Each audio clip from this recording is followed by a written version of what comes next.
Okay, ready. Okay. A 6-year-old girl in remission of acute lymphoblastic leukemia had pain in his right shoulder for 2 days. She is receiving maintenance chemotherapy and trimethoprim sulfamethoxazole prophylaxis against pneumocystis jirovecii pneumonia. She has a 4 into 1 centimeter erythematous patch beneath the right scapula with 6 to 8 superimposed small clear filled vesicles. Which of the following is the most likely explanation for this rash?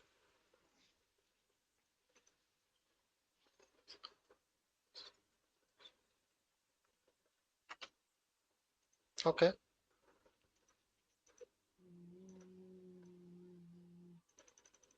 One moment, one moment.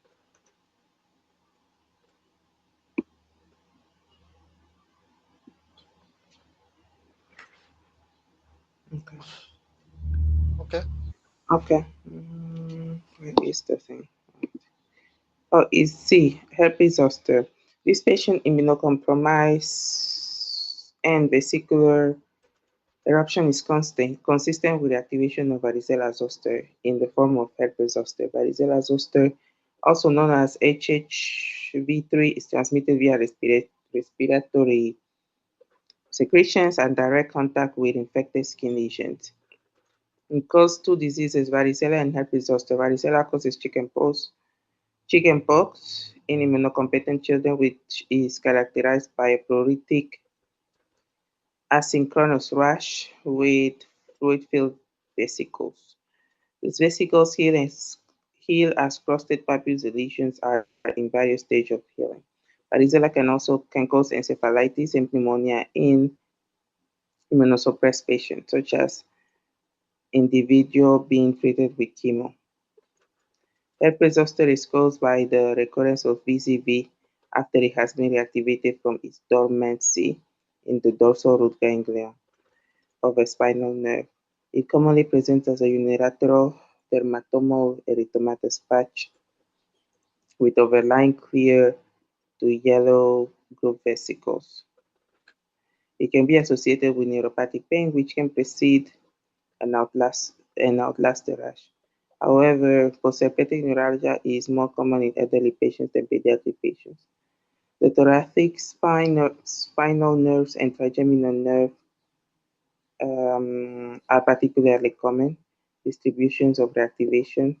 Treatment for herpetic infections, including herpes zoster, involves medications that inhibit viral DNA polymerase, classically acyclovir, valcyclovir, famciclovir. Okay. Next, Mhm. a previously healthy 6-year-old girl is brought to the physician by her parent.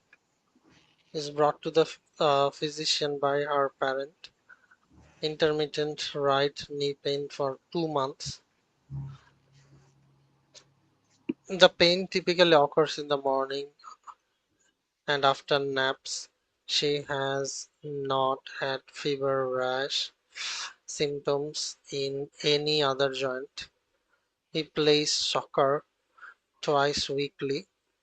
He plays soccer twice weekly because he plays soccer twice weekly but have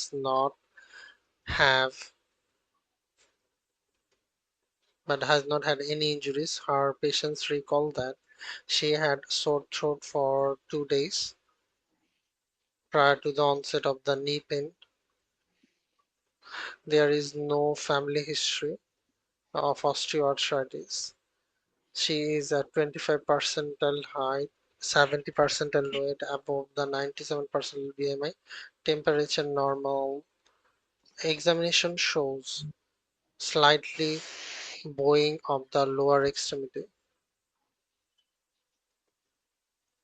The right knee is larger than the left.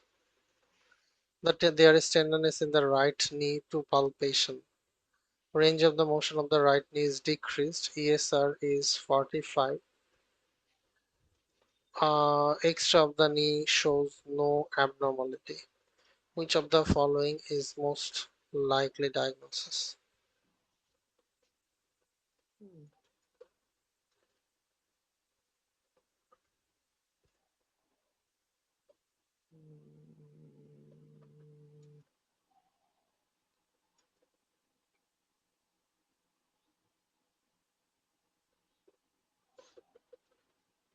Hmm.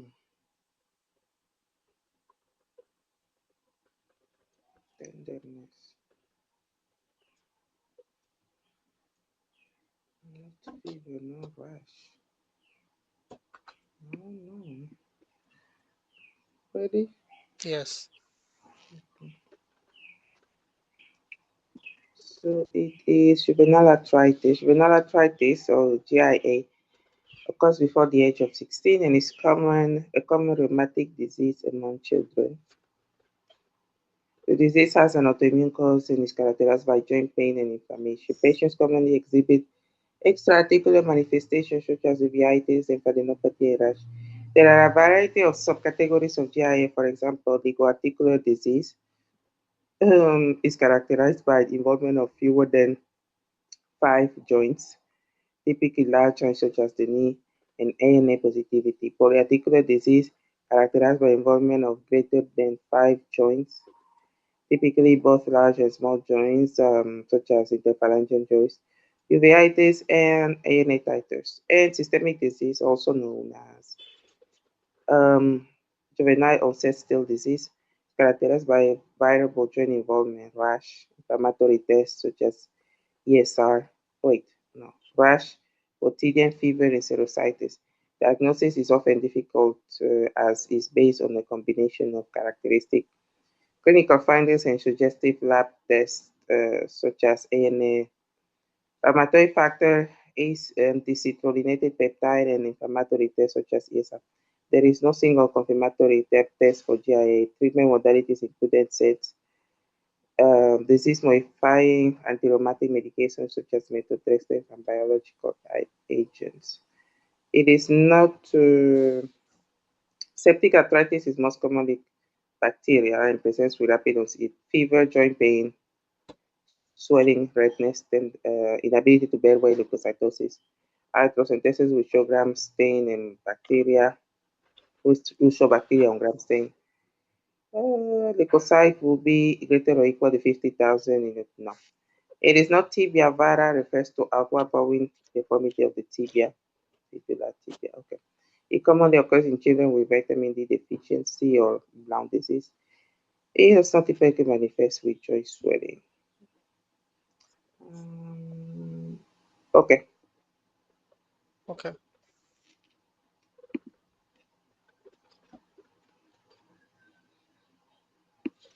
A 7-year-old boy is 7-year-old boy type 1 diabetes. Uh, mellitus has fever, cough, rhinorrhea for a week. Fever, cough, rhinorrhea for a week. Has lethargy for 3 days. His pulse is 110 per minute. Respiration 30 per minute. Blood pressure 100 by 65. He appears lethargic. No abnormalities are noted. Sodium is very low, 120.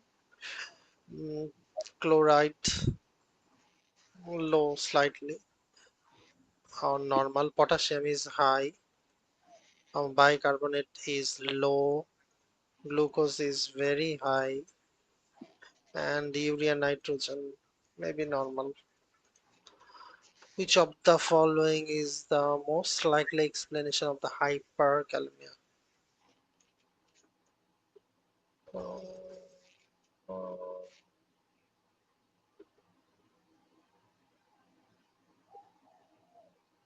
hyperkalemia.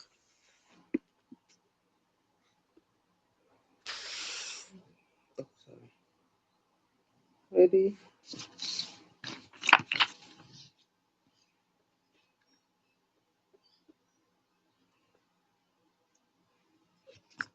Yes. Okay. Okay, so it is cellular shift. Diabetic decay, diabetic ketoacidosis typically occurs in patients with type 1 diabetes mellitus and as a result of increased insulin requirements during time of physiologic stress like infection or insulin non-adherence. DKA occurs as a result of the accumulation of serum ketones in the setting of deficient insulin signaling. Dysregulated fatty acid degradation and ketone synthesis occurs because of the relative state of starvation created through absent insulin signaling. Patients may present with complaints of fatigue, polyuria, shortness of breath, and diffuse abdominal discomfort. Vital signs may show tachycardia and tachypnea. Lab studies typically show increased glucose and ketone concentration, metabolic acidosis, and high anion gap caused by accumulation of measured anions. In metabolic acidosis, excess hydrogen ions are transported into the cell in exchange for potassium to maintain electron neutrality. Insulin promotes intracellular potassium entry, and in decay, insulin deficiency contributes to the excess of cellular um, shift of potassium to the extracellular space, resulting in hyperkalemia, despite decreased concentration of total body potassium as a result of excess urinary excretion. Treatment is from replacement of insulin, volume repletion, correction of electrolyte abnormalities, and treatment of the precipitating factors. Next. Okay. While being evaluated, cardiac murmur, a 12-year-old boy is noted to have bilateral gynecomastia. Is Tanner stage 3? Which of the following is the most appropriate next step?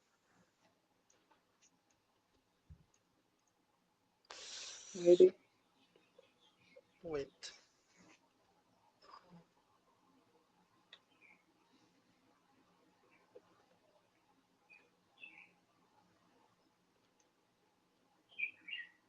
Okay.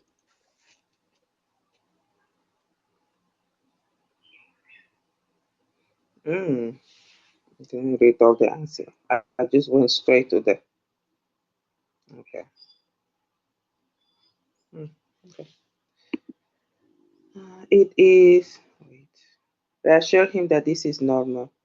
Gynecomastia refers to an increase in the amount of glandular breast tissue in males and is common during puberty. Pubertal gynecomastia is caused by a disruption of the normal balance of androgen and estrogen and is common in boys 12 to like 14, typically when they have sexual maturity rating of 3, as in this patient. The increased concentration of estrogen are caused by the conversion of androstenedione and testosterone to estrone and estradiol. On physical exam, gynecomastia may be tended to palpation. Results of lab studies would be within reference range in pubertal gynecomastia, but could be used to delineate other causes of gynecomastia. These other cirrhosis, germ cell tumor, hypogonadism, and hyperthyroidism. Physical gynecomastia typically self-resolves, but medical and surgical options exist for symptomatic patients, such as aromatase inhibitors and liposuction. As this patient has no sign to suggest pathologic gynecomastia, reassurance is appropriate. It's not privately tell his parents about the finding is inappropriate as the condition is benign, and the patient should be included in health conversations regarding his body. Okay, next. So gonadotropin hormone for Klinefelter syndrome, Mm, hypogonadotropic hypogonadotropin. mhm. And is there anything special for Turner syndrome? Like special, like The what? hormones, like any gonadotropin or FSH, or Probably FSH. FSH would be high in Turner Yeah. syndrome. Mhm. Okay.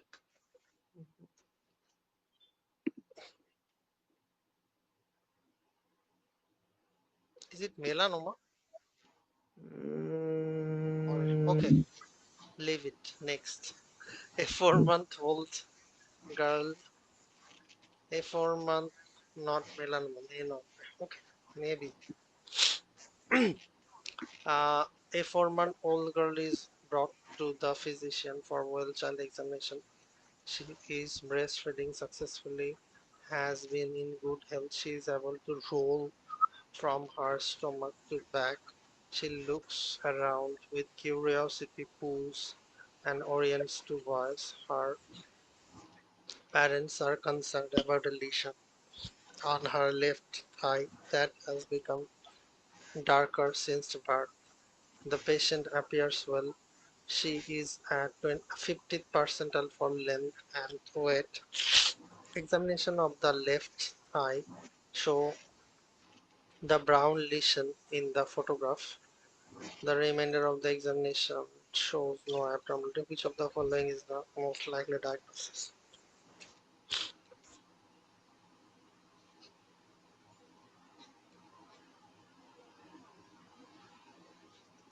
Maybe. Ready? Yes. So is congenital melanocytic nevus.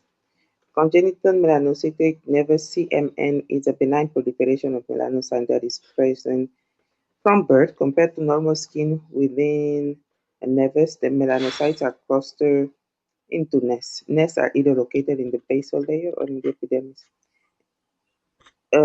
basal layer of the epidermis or in the dermis, or both. Compared to acquired nevi, CMN are often larger and darker. CMN are classified by their size: small, less than 1.5 centimeters; medium, 1.5 to 20 centimeters; and large, 20 to 40 centimeters; and giant, more than 40 centimeters. Large and giant CMN are at risk for malignant transformation, so more than 20. In this case, the CMN is symmetrical, uniform in color, and appears to have a rough texture. Hair is present on the anterior aspect, which is common. I don't see the hair. CMN should be routinely monitored by a dermatologist. If an area within the CMN develops increased thickness or change in color, it should be biopsied to evaluate for present melanoma. Provided the CMN does not develop melanoma, they are benign.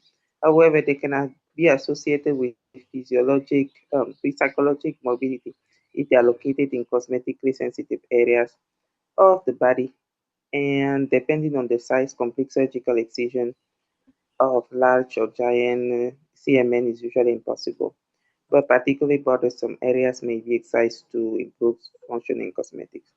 It is not B and C. A prepigmented macula describe cafe au lait spots.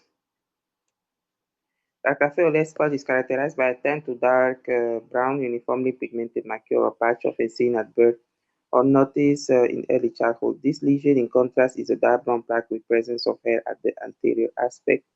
At the inferior aspect, sorry, it may be asymmetrical or have an irregular border. It represents a focal increase in melanin production rather than increase in number of melanocytes. Or yeah, while numerous while numerous cafe au lait spots suggest underlying genetic disease, a single lesion is a normal finding. It's not macular stain, pore stain, and superficial hemangioma or avascular lesions and will be all avascular lesions and will appear red to purple rather than brown to black. Okay.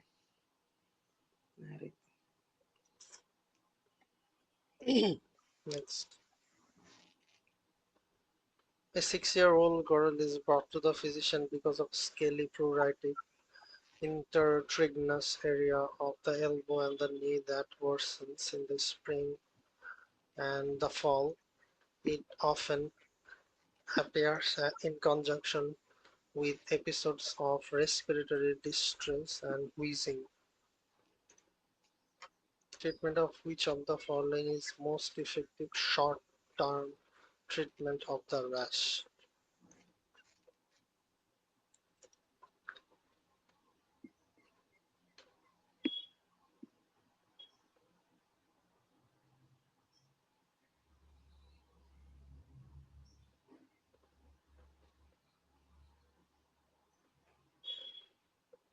Hmm? Rash intestinal areas. Is it? Is it fungal infection or is it atopic dermatitis? It's not fungal because it says it appear with in the spring and fall and Oh, something. Probably atopic dermatitis. If it's atopic and it's then it's what cotrimazole or triamcinolone. No, azole is for fungus. Yeah, triamcinolone. Okay, ready? yes. Okay, so it's triamcinolone. Atopic dermatitis or eczema is a chronic um, pruritic inflammatory skin disease common in children. Chronic pruritic. Okay. The diagnosis of atopic dermatitis is made based on clinical symptoms. Pruritus must be present in addition to three of the following: current or past flexural eczema, history of asthma or hay fever, or presence of dry skin within the past year. The rash is initially characterized by red papules and vesicles with exudates and crusting. With chronic scratching, they become dry, scabby, and excoriated in a process called lichenification. This patient fractural dermatitis and apparent asthma and hay fever suggest a diagnosis of atopic dermatitis. Uh, Treatment of atopic dermatitis begins with gentle skin care, minimizing long baths in warm water, which causes drying of the skin, avoiding products with fragrance, and use of blend moisturizers such as petroleum jelly daily. Flares of eczema are treated with mild to moderate potency steroids, um, such as triamcinolone. A gentle and moderate potency topical steroid should not be used consistently for over 2 to 3 weeks because of the potential systemic absorption. Okay, next.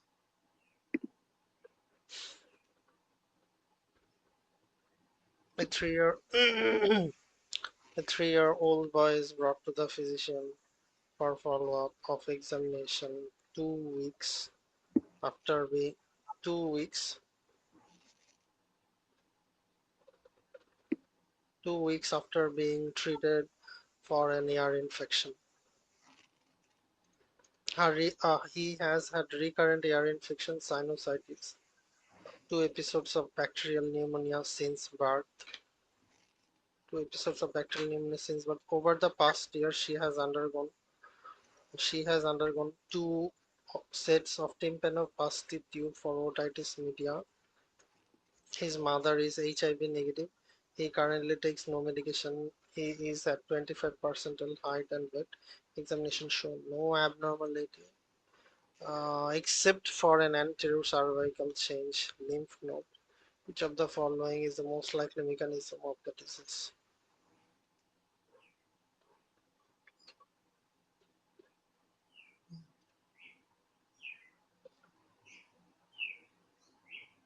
Mm,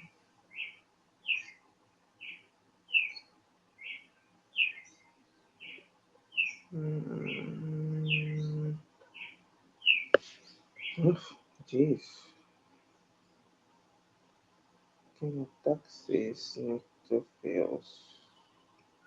It's like those diseases, like either chronic granulomatous or that Yeah, kind of disease. the respiratory burst one was. Oh, I forgot it. CGD CGD was the what organism? It was the. Oh and my God, I impaired forgot. chemostaxis, I think so. It That's may the be, not. sorry, leukocyte adhesion Yeah, leukocyte or adhesion. Shediac Higashi. Which one? Oh no, I forgot those ones. But But it is absolutely that three disease. In between that three disease, like leukocyte adhesion, Shediac Higashi, and chronic granulomatous disease, isn't it? I don't. I don't know. I don't think. I don't know. The disease that you have to look at what kind of infection he's getting. So But for I think if a little boy comes with recurrent infection, recurrent pneumonia, recurrent sinusitis, recurrent otitis media, and like there may be some other manifestations also, but recurrent infection in early age not improved by oral antibiotic, then you have to think about it is immunodeficiency disease, as far I No, remember. we know it's immunodeficiency, but I don't know which one it is because I usually will know based on what kind of infection he's I getting. think that we are looking in a wrong way. He has uh, recurrent bacterial infection, isn't it? Oh, Bacteria for B cell or T okay, cell. B. Okay, then it's antibody deficient. Yeah, I usually look at the disease that he's getting a lot the most. Okay, IgA deficiency is the most likely cause. Yeah, okay, I wasn't gonna find this. Is the most likely cause of this patient's symptoms. Selective IgA deficiency describes a decrease or absent concentration of circulating IgA with normal concentrations of all the other, yeah, antibodies.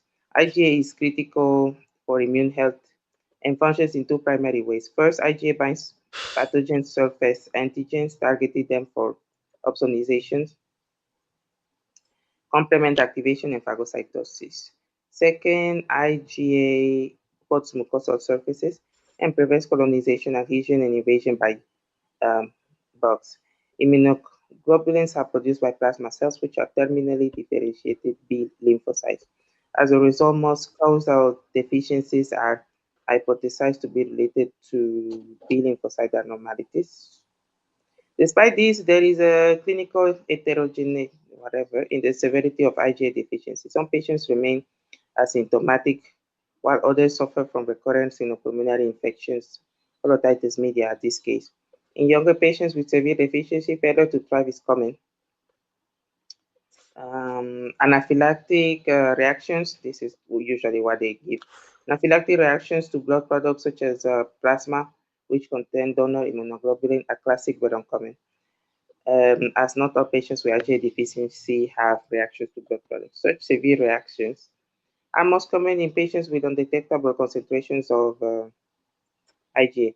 This reaction occurs because of the presence of preformed antibodies against IgA, which is a non-native protein in these patients.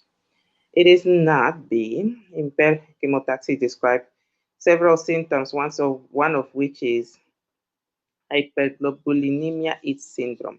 Hyper These IgE patients, syndrome. yeah, these patients have abnormal Th17 lymphocyte function and thus impair release of IL-17, a potent agent for neutrophil chemotaxis. These patients present with recurrent abscesses with minimal inflammation. It's not impaired respiratory burst describes chronic granulomatous disease, which is caused by deficiency of NADPH oxidase, an enzyme used to generate hydrogen peroxide and hypochlorous acid. These molecules are typically used to kill bacteria intracellularly. Patients present with recurrent pyogenic infections with catalase positive organisms, such as Staph aureus, a normal concentration of leukocytes and immunoglobulins. Yeah.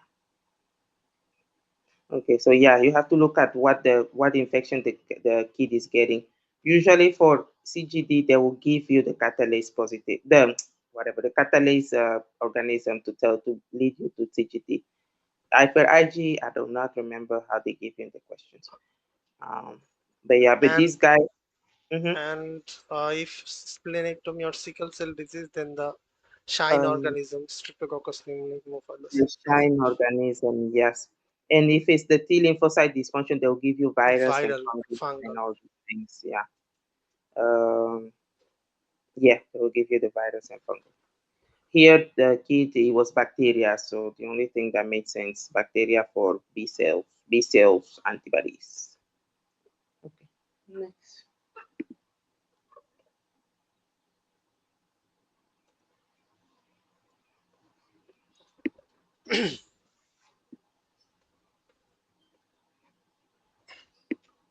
A 5-year-old boy is brought to the physician for a child examination. He is active He is active, healthy ex for a few episodes of otitis media 3 weeks ago, treated with amoxicillin.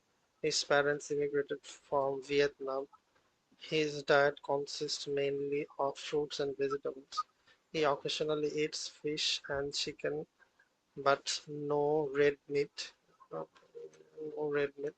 Examination shows no abnormality. Hemoglobin is 10 mcv is low. Hemoglobin 10 mcv is low. Leukocyte count is 6,000. Platelet count is 2,25,000 and REW is low. Which of a blood smear is shown? Which of the following is the most likely explanation of this patient's anemia? I was going to say vitamin B12 because he don't eat meat, but this don't look like vitamin Vitamin B12. B12. It doesn't look And like. vitamin B12 followed macrocytic anemia. MCV is low. Yeah, this don't make sense.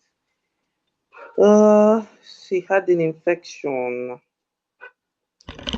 About red cell distribution. I forgot what was the. RDW is high in case of iron deficiency anemia, isn't it?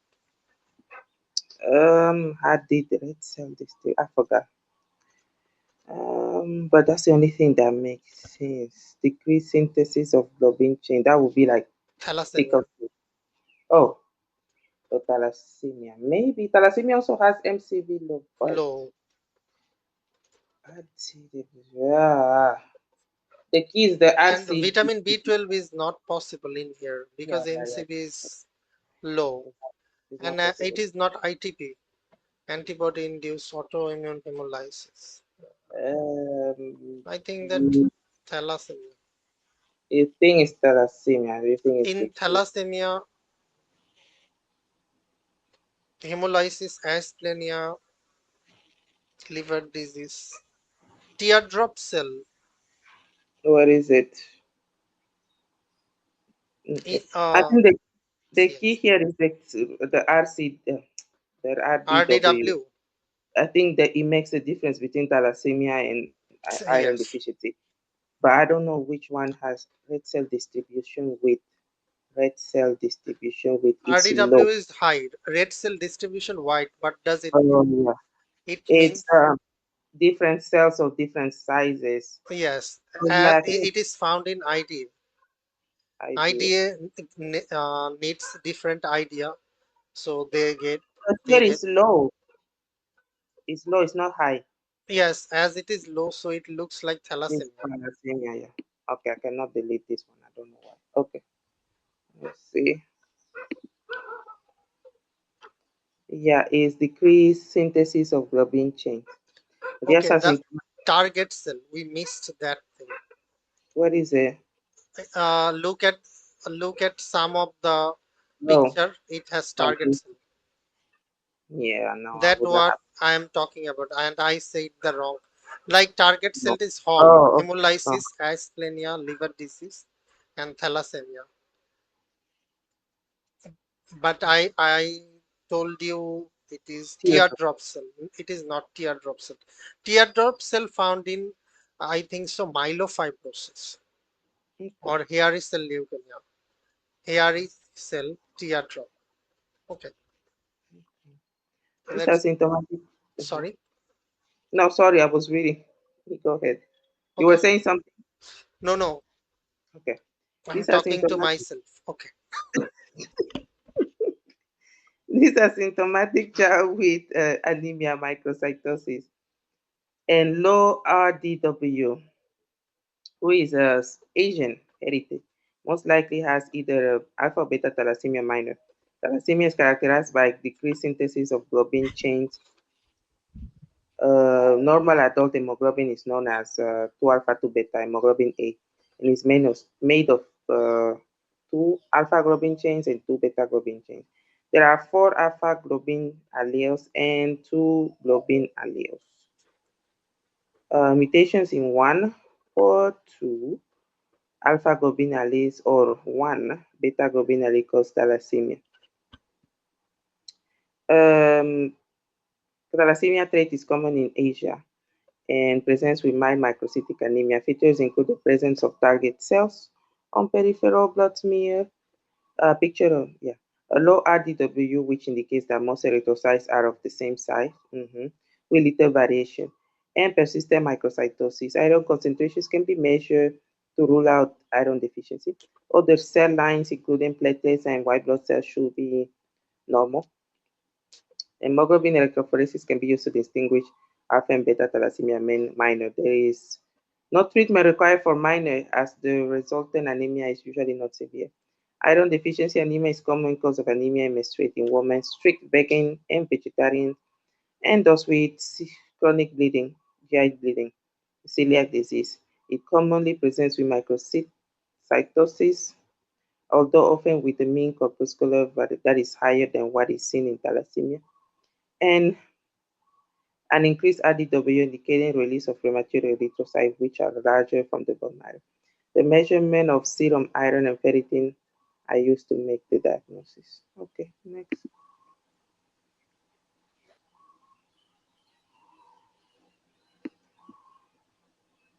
A 13-year-old boy is brought to the physician for a routine health maintenance examination. He has no history of serious illness during the past 2 years. He has During the past 2 years he has noticed brown urine whenever he has cold. He has no dysuria and urine urgency frequency examination shows no abnormality. Blood in urea nitrogen 15, creatinine 0.9, C3 is normal. Urine and blood and protein is 4 plus and 3 plus. Which of the following is the most likely diagnosis?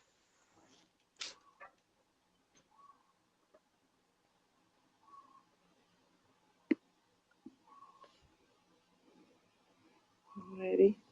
Wait, Okay.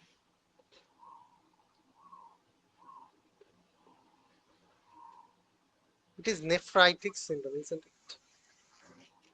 it? Nephritic, yes.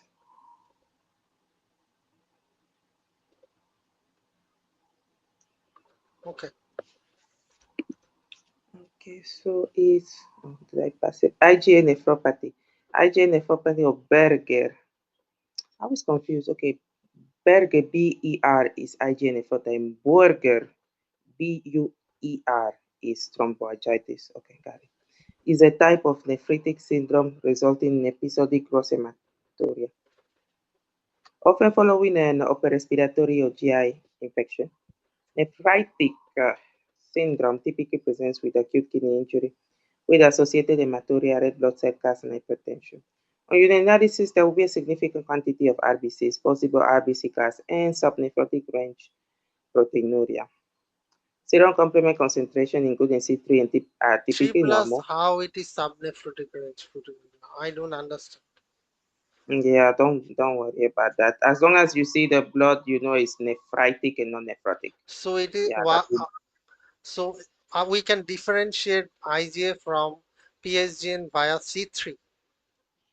Yes, yes, sorry, yes. I was gonna get there. Yeah. Okay. This differentiates IgA nephropathy from post-infection or PSGN, which results in decreased serum C3 complement. Additionally, anti-streptolysin O and anti-DNA study will be negative in IgA nephropathy. It's not HUS is caused by Shiga toxin and E. coli O157H7 and is usually accompanied by bloody diarrhea. This is characterized by a classic triad of thrombocytopenia, kidney injury, um, microangiopathic, and hemolytic anemia. It is not a PSGN, is a nephritic syndrome presenting with urinary RBC and RBC CAS, which typically occur between 2 to 6 weeks after infection with group A beta hemolytic streptococci, so strep pyogenes. Results of lab will show decreased C3. Yeah.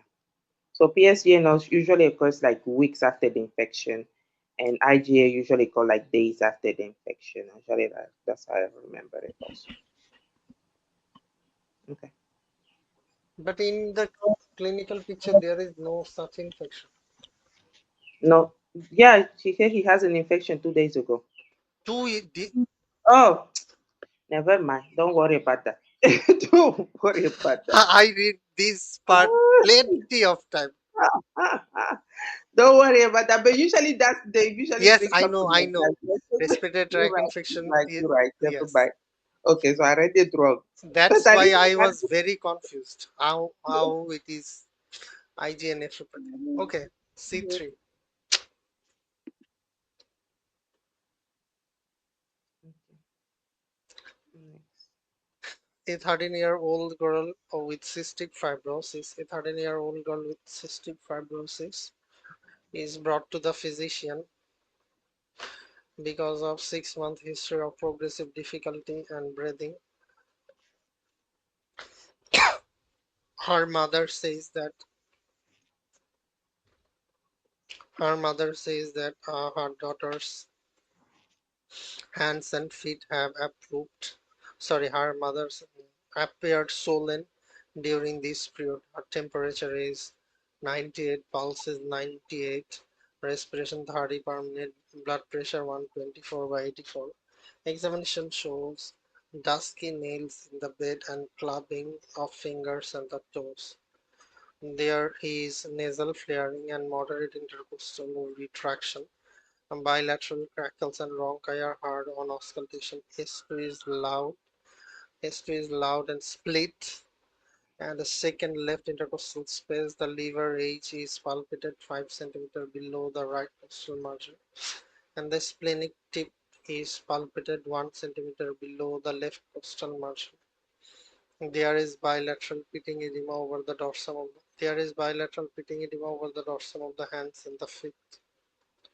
Lab studies show sodium 1 lab studies show sodium 126, chloride is 84, sodium 126, chloride is 84, potassium is 4.1, bicarbonate is 36, albumin is 2.8, urine protein is 1 plus. Pulmonary function tests show decrease in forced vital capacity 75% to 30% predictive value over the past year. An X-ray of the chest shows marked hyperinflation with a coarse nodular infiltrate bilateral. Which of the following is most likely explanation of this patient's edema? Jesus, so much going on. Argument is slow.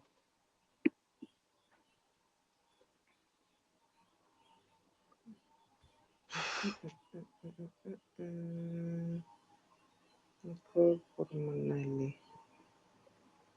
Yeah, but he has bilateral crackles. Failure of vena cava obstruction. He has on different too. Lymphedema. Nephrotic syndrome. No. Protein losing enteropathy. Maybe. Vitamin E. I don't remember what was vitamin E. Uh, hmm. Okay, ready? Am I in the right one? Then, Yes, okay. So it is. Oh, never mind here. Called pulmonary. Oh, didn't say that one. This patient with cystic fibrosis is likely presenting with findings of volume overload in cord pulmonary. Patients with cystic fibrosis they may develop pulmonary hypertension as a result of hypoxic pulmonary vasoconstriction and fibrotic remodeling, chronically hypoventilated and inflamed pulmonary parenchyma, leading to increased vascular resistance. If severe, this process can lead to cord pulmonary, which refers to isolated right heart failure secondary to chronic pulmonary pathology with increased pulmonary vascular resistance and right-sided heart pressures. Right heart failure typically presents with venous congestion, seen as jugular venous distension, peripheral edema, hepatomegaly, with or without ascites. It's not true. Where was I? Ne- protein losing Enteropathy. enteropathy refers to any GIT pathology that results in the loss of protein, which may present with abdominal pain, diarrhea, peripheral edema. Potential causes include IBD, celiac disease, amyloidosis. Cystic fibrosis may cause steatorrhea. Non-vitamin E deficiency presents with hemolytic anemia and generalized muscle weakness. It can have similar presentations to vitamin B12 deficiency with posterior column and cerebellar tract demyelination. Okay. So patient with cystic fibrosis always comes with cor pulmonale. Not really. I won't say always. It's not. I think this is the first time I see it, but I guess it's a possibility. Yeah. So what other possibilities can happen in cystic fibrosis? What do you mean? Like, uh, what do you mean? Like is there any association like some disease associated with cystic fibrosis? Oh, the ones we already know, the steatorrhea because of the Pancreatic pancreatic insufficiency insufficiency, and uh, Staph the aureus and Pseudomonas the common organism yeah, the bronchiectasis, is it and something with vas infertility, deferens? absence Yeah, of vas yeah, all of that. and the diabetes. The diabetes, yes. I think those are the ones we are kind of used to, but I guess this is a new one also, I guess, called pulmonale. Yeah, I guess it cannot be protein losing enteropathy because then there will be a lot of protein in the urine, and here is only one plus. Does it make sense? So Okay. uh, so how we can exclude the cirrhosis of liver? Oh, cirrhosis. Let me see. Cirrhosis of the liver occurs secondary to many causes, the most common being alcoholic and non-alcoholic fatty liver disease. Cirrhosis presents with ascites, yeah, anasarca, jaundice, increased transaminases, low albumin concentration, and impaired hepatic synthetic function. While right heart failure may cause cirrhosis, this patient only has some consistent finding. I didn't go with cirrhosis because, yeah, I didn't give any of the AST. I can come with cirrhosis like there are some points. Mm-hmm, First is albumin is low, one mm-hmm, point. mm-hmm. Liver age is uh, in cirrhosis. Actually, hepatomegaly happens in early cirrhosis. In late cirrhosis, there is uh, The liver is more, shrunken. Yes. yeah. Okay. And third is he has clubbing. So cirrhosis can come with clubbing. No, cirrhosis comes with edema. That's why I also didn't pick cirrhosis because it wouldn't be Cirrhosis just, can cirrhosis in in the cause of clubbing there is cirrhosis also. yeah, but cirrhosis, you wouldn't see just clubbing of just swelling of the hands and feet only. It would be like the whole body, right? Yes, It wouldn't be that's just true. hands and feet. Yeah. Like this is so specific, like hands and feet only got that are getting swollen. Okay. But you know what? Yeah, cystic fibrosis does have like hand and feet, now that I'm saying. Yeah, it does have the hand and feet swelling specifically. That's true. Okay. Okay, next.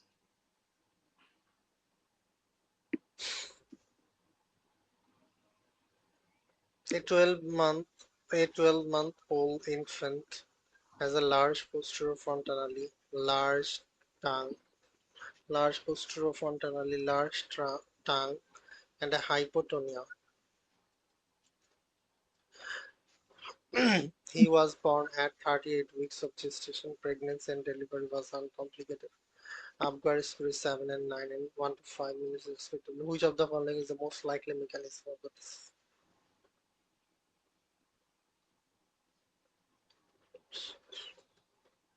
Ready? Macros. Is it Friedreich ataxia? I didn't go with that, but okay. No, no. What is your diagnosis? I just diagnosed as hypothyroidism because of the tongue and the Okay, okay. hypothyroidism. Yes, it is hypothyroidism. Ready? Yes, Sorry. Mhm. Thyroid dysfunction, congenital thyroid dysfunction that leads to hypothyroidism is typically asymptomatic at birth. This is because maternal thyroid hormone is able to cross the placenta, which keeps the newborn in euthyroid state. Congenital hypothyroidism commonly presents the first few months of life with feeding difficulties, lethargy, constipation, myxedematous faces, macroglossia, and large fontanelle, hypotonia, and hypothermia. Infants with this disorder may also present with goiter and congenital cardiac, kidney, or GI malformation. Thyroid dysfunction can be caused by a variety of mechanisms, including thyroid dysgenesis, resistance to TSH, abnormalities in thyroid hormone transport, iodine deficiency, maternal antibodies, and antithyroid medication. Congenital hypothyroidism is not typically identified on routine newborn screening. It's treated with TH supplementation like levothyroxine, but can lead to intellectual disability or neurological issues like hearing loss and ataxia if left untreated.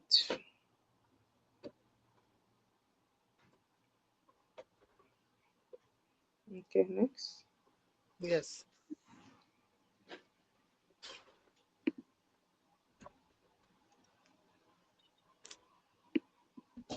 An 18-year-old man, 18-year-old man has nausea, fatigue, periorbital swelling for 4 days.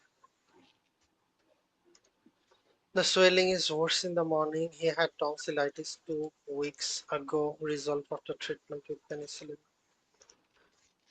Temperature normal, pulse normal, respiration normal, BP 170 over 95. The patient has pretibial edema, bilateral and trace ankle edema. BUN 60, creatinine 4, protein 1 plus WBC, few RBC, many RBC cast 1, high powerful. Which of the following is the most likely diagnosis? Right exam.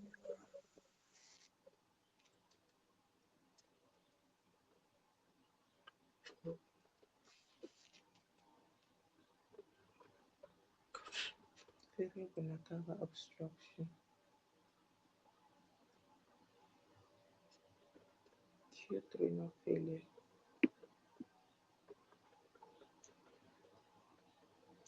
Hmm. Ready? Yes, Okay. So it is acute renal failure. This patient presents with acute renal failure following tonsillar infection, consistent with diagnosis of PSGN. Wait, elephantic syndrome. Elephantic syndrome.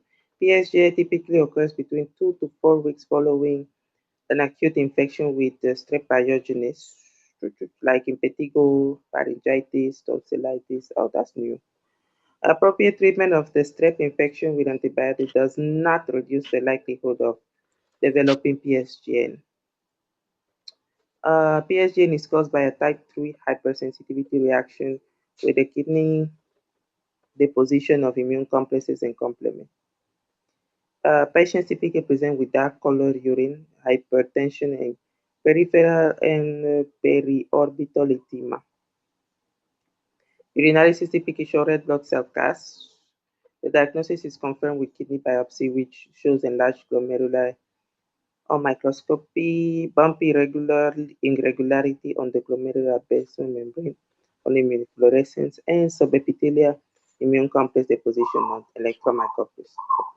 Treatment is supportive, includes diuretics and antihypertensive. It is not was between inferior vena cava obstruction, prevents pain or stretching from the inferior regions of the body, often related to malignancy and associated mass effect. Thrombosis from an indwelling catheter or as a result of compression of the gravid uterus. This patient likes history of any likely cause of inferior vena cava obstruction. Okay. okay, Yeah. next.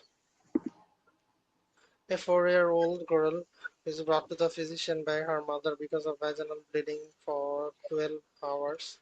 She has 3-month history of pool and vaginal discharge, 3-month history of pool and vaginal discharge. Breast and pubic hair development is Tanner stage 1.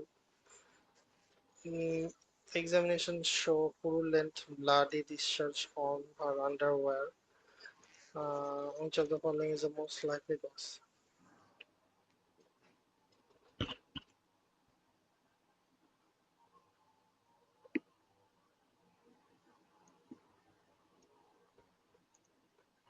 Mm,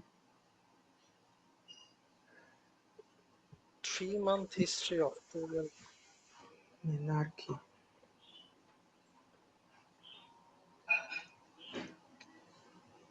Non-specific vulvovaginitis. Vaginate body, foreign body. Makes more sense. Ready? Yes, Uh, so it is foreign body. Vaginal foreign body can present in prepubertal children with genital discomfort, vulvar redness, vaginal she discharge, or has vaginal. three. This lady has 3-month history of purulent vaginal Yeah. discharge. That is crazy. Like for Oh, foreign body.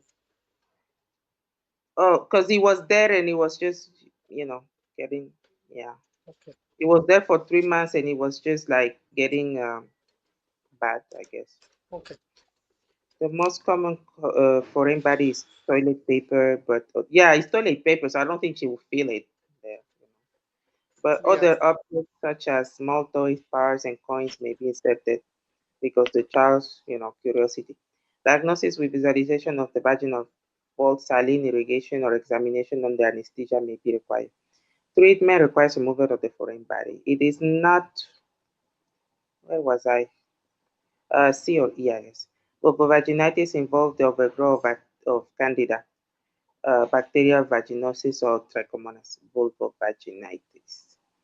Candida is a cause of vulvovaginitis can be distinguished from other causes by abnormal, often white vaginal discharge with normal pH, negative KOH, and the absence of, risk factors of Candida vulvaginitis include the use of medications, antibiotics, immunocompromised state.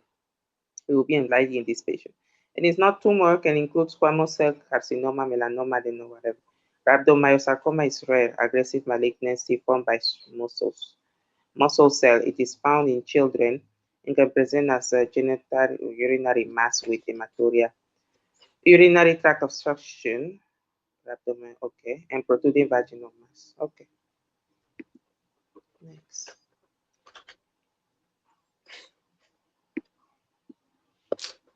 a 2-year-old boy is brought to the emergency department 10 minutes after she was found coughing and choking near an open can of peanuts. His parents attempted to Heimlich maneuver, but his condition did not improve on arrival. He is agitated and is unable to speak. He is unable to speak because of shortness of breath. Pulse is 150 per minute. Respiration is 35 per minute. Blood pressure is 95 by 60. Examination shows no examination shows intercostal and subcostal retraction. There are wheezes and poor air movement to the right, wheezes and poor air movement to the right. An expiratory X-ray is shown, chest is shown. Which of the following is most likely explanation of this patient findings?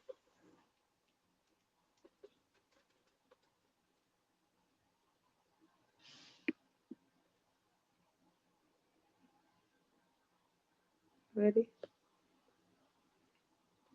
Yes, Okay. So it's partial obstruction of the right main stem bronchus. The patient likely has a partial obstruction of the right stem main stem bronchus as a result of foreign body aspiration. The chest plain film shows the air trapping on the right side during expiration, suggesting a blockage of bronchus. Air trapping. Okay. The left side shows increased interstitial markings as expected during expiration. The impaired gas exchange and resistance to airflow result in dyspnea. Tachypnea increased respiratory effort. Air moving through a narrow lumen generate a wheeze. The right main stem bronchus is the most common site of foreign body aspiration, as it is wider and more vertically aligned than the left main stem bronchus. Patients at risk include young children and patients with altered mental status, like impaired cough reflex and impaired swallowing. It is not E. Pneumothorax of the right is incorrect as lung markings are present out to the periphery of the plain field. I don't know what they mean. Spontaneous pneumothorax is more common in tall, thin male. Okay, guess. Next. A previously healthy 10-year-old boy is brought to the emergency department by his parents because of 2-year history of increasing headache, dizziness, and nausea. His father is a butcher and says his son to eat a new batch of sausage before shortly before he became ill. Earlier today, the patient was given the task of cleaning out the garage. On arrival, the patient is alert and is not in respiratory distress. Her pulse is 136, respiration 20, blood pressure 104/70.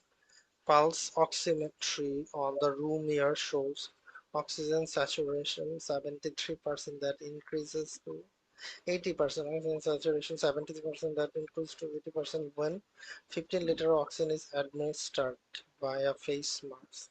Examinations show profound central cyanosis. The pupils are equal and reactive to light. Cardiopulmonary examination normal. Hemoglobin. Amit hemoglobin is 40.5% of his total hemoglobin. pH is normal 7.37. PCO2 slightly high. PCO2 normal. PO2 is low and bicarbonate is normal. Which of the following is the most appropriate next step?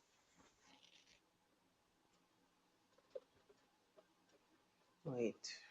I know the thing for metaboglobin is methylene blue, but do you give oxygen because oxygen is low?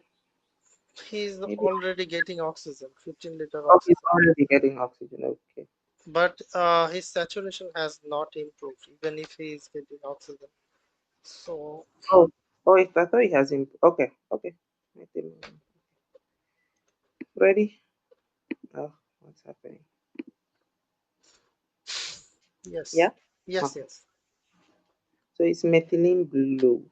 Methylene methemoglobin occurs when an abnormal fraction of heme iron in the blood exists in the ferric form. Methemoglobin. Methemoglobin cannot effectively bind oxygen, which impairs tissue oxygen delivery. Most cases of methemoglobinemia are acquired typically via exposure to oxygen stressors such as anesthetic, benzocaine, nitrate, dapsone. Symptoms include shortness of breath, fatigue, lethargy, lightheadedness, and in severe cases, arrhythmia, seizure. Multi-organ failure, vital signs show reduced oxygen saturation, and examination may disclose cyanosis. Characteristically, blood appears darkened in gross visualization. Although hemoglobin concentration and erythrocyte morphology are normal. Treatment includes supplemental oxygen plus IV administration of methylene blue, a reducing agent that donates electrons to him. The reduction of heme iron to ferrous iron form restores the ability of hemoglobin to bind, carry, and deliver oxygen to tissues. It is not hyperbaric oxygen therapy can be helpful in treatment of decompression sickness and carbon monoxide poisoning. Okay, so we don't give hyperbaric oxygen. We can give hyperbaric in carbon monoxide poison, Okay, and here decompression sickness. It is methemoglobinemia. I okay, I had a question, but it went out of my head. Yeah, what was my question was what was he exposed to? He is exposed to like some gas while cleaning the garage. Okay, got it. Got it. Next. A 10-day a 10-day-old male newborn is admitted to the hospital for treatment of indirect hyperbilirubinemia due to isoimmune hemolysis. Due to isoimmune hemolysis, he is placed in a room with a 2-month-old female infant with dehydration secondary to rotavirus gastroenteritis. 2 days later, he develops vomiting and diarrhea and stool specimen positive for rotavirus antigen. This nosocomial infection is most likely caused by failure of the caregiver. Which of the following?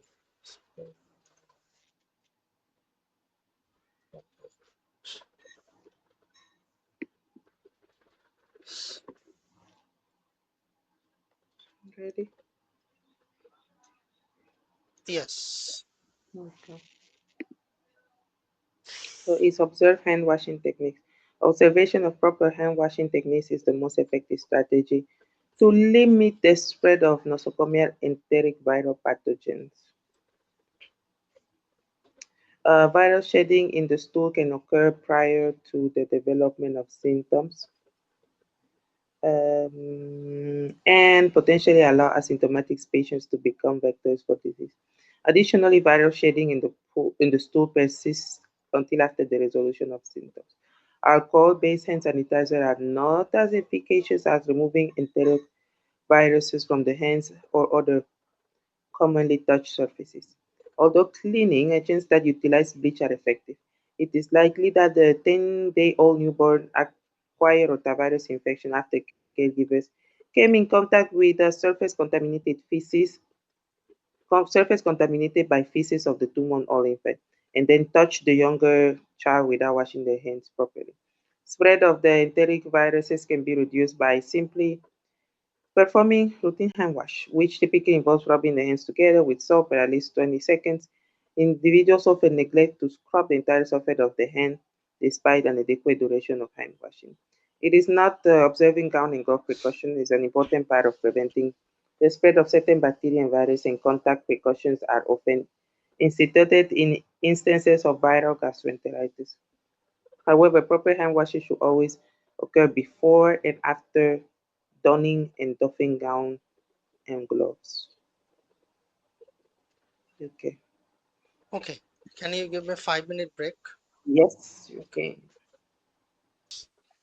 Sorry about that. When No I problem. started talking to my sister, then I started eating, and I completely forgot. Okay, Okay. ready. Okay.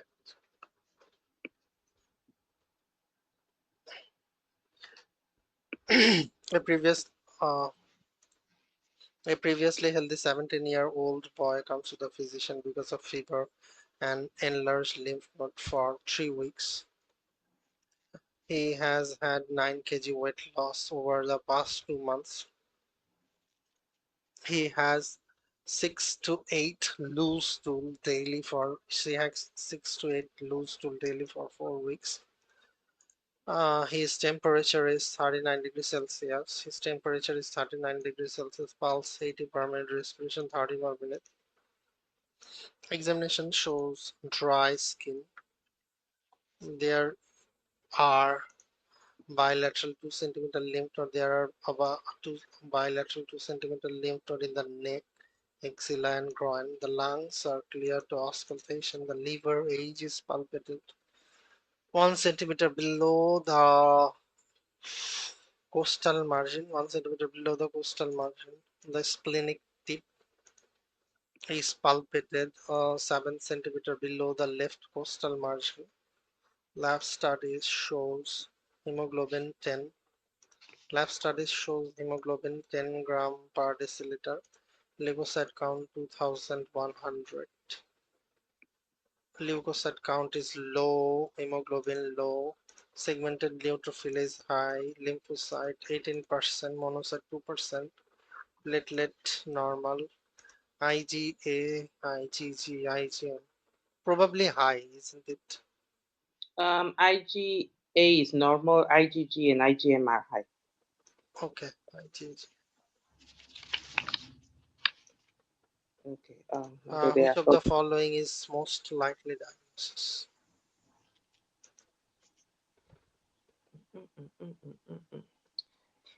what was that?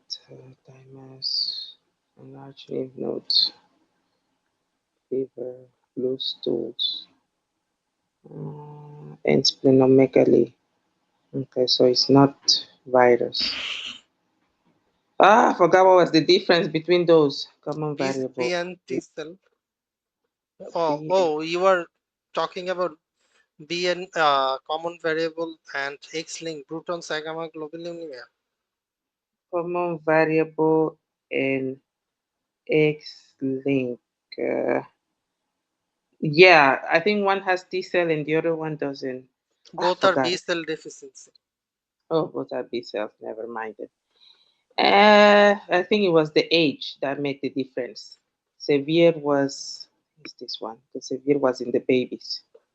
Or was it X link? Oh, whatever. I have to read it. I don't remember those things.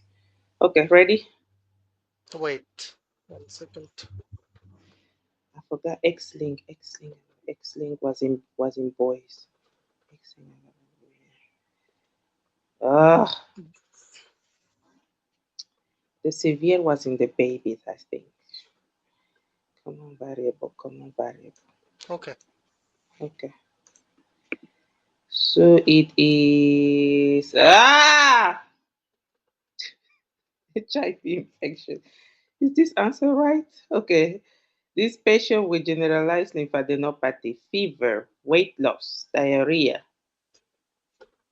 Okay. Hepatosplenomegaly, leukopenia. Most likely has HIV infection known as acute retroviral syndrome. She's 17. The presentation of primary HIV can vary significantly between patients, with some experiencing of mild febrile illness, while others experience severe mononucleosis like viral syndrome. The time between infection and onset of symptoms is variable, with incubation time lasting several weeks to months. During acute infection, there is a high degree of viral replication followed by widespread infection of CD4 T lymphocytes. While the lymphocyte count may decrease transiently, it is often within reference range in early HIV infection, unless patient present with signs of opportunistic infection. Initial lab studies include the use of fourth-generation HIV tests, which test for HIV P24 antigen and antibodies, combined with direct measurement of the HIV viral load using reverse transcription PCR testing. It is most commonly in early. It is common in early infection for patients to have negative fourth-generation tests with a high viral load. This is known as the window period. Once the diagnosis is made, lab studies should be sent for mutational analysis and genotyping, but this should not delay the treatment of antiretroviral therapy. Therapy typically includes combination of at least three different medications and two of them from at least two different antiretroviral classes. It's not CVID, common variable in immunodeficiency, classically presents between ages 20 to 40, I guess, as multiple recurrent sinus and pulmonary infections, including pneumonia, bronchitis, and sinusitis. Recurrent and sinus and pulmonary. Okay, testing will disclose low immunoglobulin concentration, so I guess everything will be low. It's not severe SCID, results from a variety of different mutations and commonly present with Recurrent bacterial, viral, and fungal infection as a result of severe impairment in both B and T cells. Okay. So CVID is just B cells and SCID is B and T cells. Is in his infancy. This patient age in absence of prior recurrent infection rules out okay. And is not X-linked agammaglobulinemia. Occurs as the result of mutations of the BTK gene that encodes tyrosine kinase, essential for all stages of B lymphocyte development and proliferation. Patient lacks functioning B lymphocytes and therefore lack normal concentrations of immunoglobulins. This patient exhibit normal concentrations of all immunoglobulins. Okay. Anyway. So what's the difference between again CV and X-linked again? I forgot, but Uh, the one difference you said that according to age, so X-linked is in what age? it it is X-linked agamoglobulin is usually for the babies like Oh, age 1 to 5, okay, recurrent bacterial and fungal infection. And okay, yes, okay, usually this type of feature usually present in okay, case of X-linked agammaglobulinemia, as far okay. I remember. Got Okay. it. And for both, all the immunoglobulins will be low in both of them, in CV and in X-linked. I forgot. I don't Sorry. remember. But for CV and X-linked, all the types of immunoglobulin will be Yes, so in X-linked, we know that all the immunoglobulins is low, but in here you said that IgG and M is high, so it okay. should be excluded because in X-linked agammaglobulinemia there is absent B cell, so no B cell, no plasma cell, no antibody. That means no And in, immunoglobulin. and in CV, all of them will also be low. Yes, but Okay. is in CVIT all of them is low, but uh, Mm, there are some other factors too, Factors. like Okay. in X-linked agammaglobulinemia. If you do flow cytometry, CD19 will be like B cell marker. CD19 Okay. will be low, and there is normal T cell. And Normal. in X-linked agammaglobulinemia, another thing that is there is absent lymphoid tissue like tonsil, adenoid, absent tonsil. And Okay. in here there is recurrent sinopulmonary infection for more than 3 to 6 months, like at age more than 3 to 6 months. So this is the important thing, like happens in the babies, like in the neonates 3 to 6 months, bacterial and enteroviral infection. And it can come with the encapsulated organism also, like Haemophilus influenzae, uh, um, Streptococcus pneumoniae. This type of infection is present in case of X-linked agammaglobulinemia, and sometimes Giardia can comes with X-linked agammaglobulinemia. Okay. And the thing I have told you, like CD19, the B cell marker, it is low or it is very low in case of um, X-linked agammaglobulinemia, but this CD19 marker is normal. CD19, the B cell marker is normal in CVID. You got my point. Yeah. Because in CVID, problem is happening in the differentiation. Like B cell is unable to differentiate into plasma cell. That differentiation part is impaired. Okay. Mm-hmm. Okay.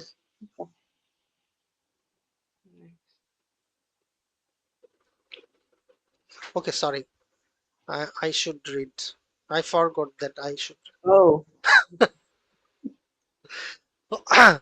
2 hours after 2 hours after the delivery at term, 2 hours after the delivery at term, a newborn has a blood glucose concentration. The newborn has a blood glucose concentration 25 milligram per deciliter low. Pregnancy was poorly controlled with type 1 diabetes mellitus. He is at 17 percentile length and 19 percentile width. Examination show plethora. Which of the following is the most likely primary mechanism of the blood glucose concentration?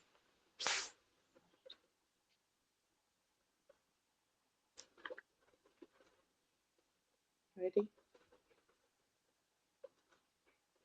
Ready? Mhm. Okay, so it's increased insulin secretion. Excessive fetal exposure to insulin in utero can cause macrosomia, NRDS, and hypoglycemia in the newborn.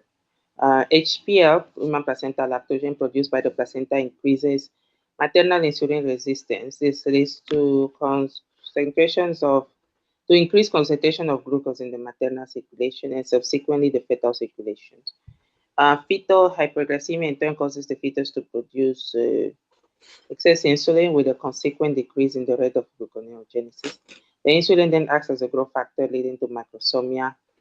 Um, Insulin there as macrosomia inhibits the production of surfactant, which leads to respiratory distress syndrome. After birth, the fetus continues to synthesize insulin but is no longer exposed to maternal blood glucose concentration, leading to hypoglycemia. Treatment is supportive, including administration of supplemental glucose while uh, neonatal endocrine regulation self-corrects.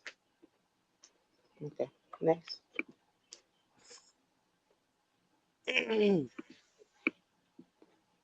A 6-year-old female, a, the 6-year-old female newborn had a cyanosis on her arms and the legs since birth. She was born 38 weeks of gestation and an uncomplicated pregnancy, cesarean delivery for breech presentation. She weighed 3 kg. At birth, she has breastfeeding well. She is alert and not in acute distress. Her rectal temperature is 36.2. Pulse is 112 per minute. Exam respiration 36 per minute. Blood pressure is 80 by 45. Pulse oximetry on room air on oxygen saturation is 96%. Examination shows cyanosis of the upper and the lower extremity, but no circumoral cyanosis. Cardiopulmonary examination shows no abnormality. Capillary refill time is mildly delayed. Which of the following is the most which of the following is the most appropriate next step in this management?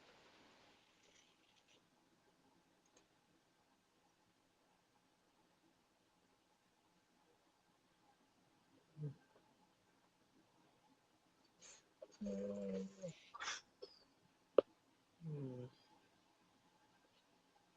I don't know. I feel like she's okay. Maybe she's alert, blah blah blah. Warm light. Okay, Mm. Okay. It is placement of newborn under warm light for why. This unit has slightly decreased body temperature. Oh, 97.2, while her other vital signs are all normal. Hmm. What's the normal body temperature again? Cyanosis of the extremities and delayed capillary refill time are manifestation of mild hypothermia. Okay. Neonates, particularly preterm neonates, normal have body temperature may be 38.4 degree, like like 38, how many Fahrenheit? 99. 99 to what? To like 100? Yes. Okay. On nine, sorry, 98.4 to 100. 98 to 100. Okay. Got it. Neonates, particularly preterm neonates, have a high body surface area relative to their mass, which makes them prone to rapid heat loss and the development of hypothermia. Neonatal hypothermia requires prompt correction as it's associated with increased mortality. Hypothermia increases oxygen consumption and metabolic demands on the neonate, which leads to less successful resuscitation efforts if they are needed. Interventions directed at temperature regulation immediately after delivery include increasing temperature of the delivery room, Okay. Placing the neonate in skin to skin contact with the mom immediately after birth. And using radiant heater during resuscitation and swaddling after drying. Okay. So here it was just that he was cold. Okay. Next. Yes. A 15-year Oh,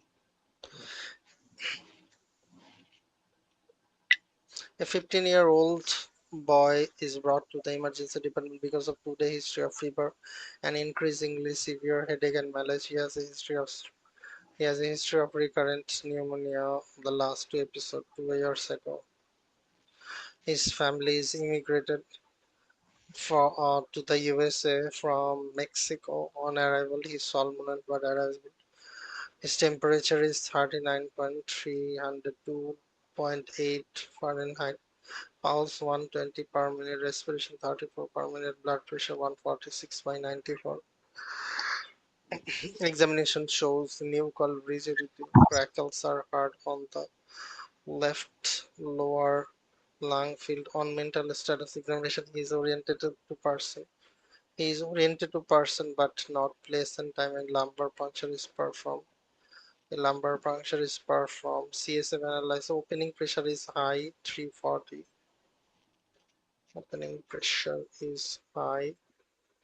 Glucose is low. Total protein is high. Leukocyte count high, isn't it? Leukocyte count leukocyte. is, yes. Neutrophil is high. Neutrophil Neutrophil is is high. So looks low. Okay. Erythrocyte count is also present, high. Mm-hmm. like RBC. Okay. Mm-hmm. Which of the following is the most likely diagnosis? Oh, So RBCs. Tuberculosis. From Mexico. sorry. Oh, sorry. He just immigrated from Mexico. Sorry, from Mexico. And he has like problem in the orientation, Mm, yeah. like all presence of altered sensorium. So you think it's herpes, the way you're saying it? Yes. Why do I think it's meningitis? It's tuberculosis. Because I know both of them can cause blood in the CSF, tuberculosis and herpes. But you're Uh, right. The you're right that the encephalitis is more herpes. But the but fact that he's but encephalitis comes with lymphocyte, isn't it? yeah. Herpes is virus. Yeah. It's tuberculosis. Because herpes is virus, so it will be lymphocyte. Yes, isn't Yeah, it? you're right. Yeah. So then it's tuberculosis. Okay. Ready? Okay, let's see. Oh! I didn't see that one coming. We are roaming around. Anyway, Jesus Christ. Meningitis presents with fever, headache. We know it was meningitis. Headache, knuckle rigidity, and third metastasis. Typically following a prodrome of upper respiratory tract infection symptoms.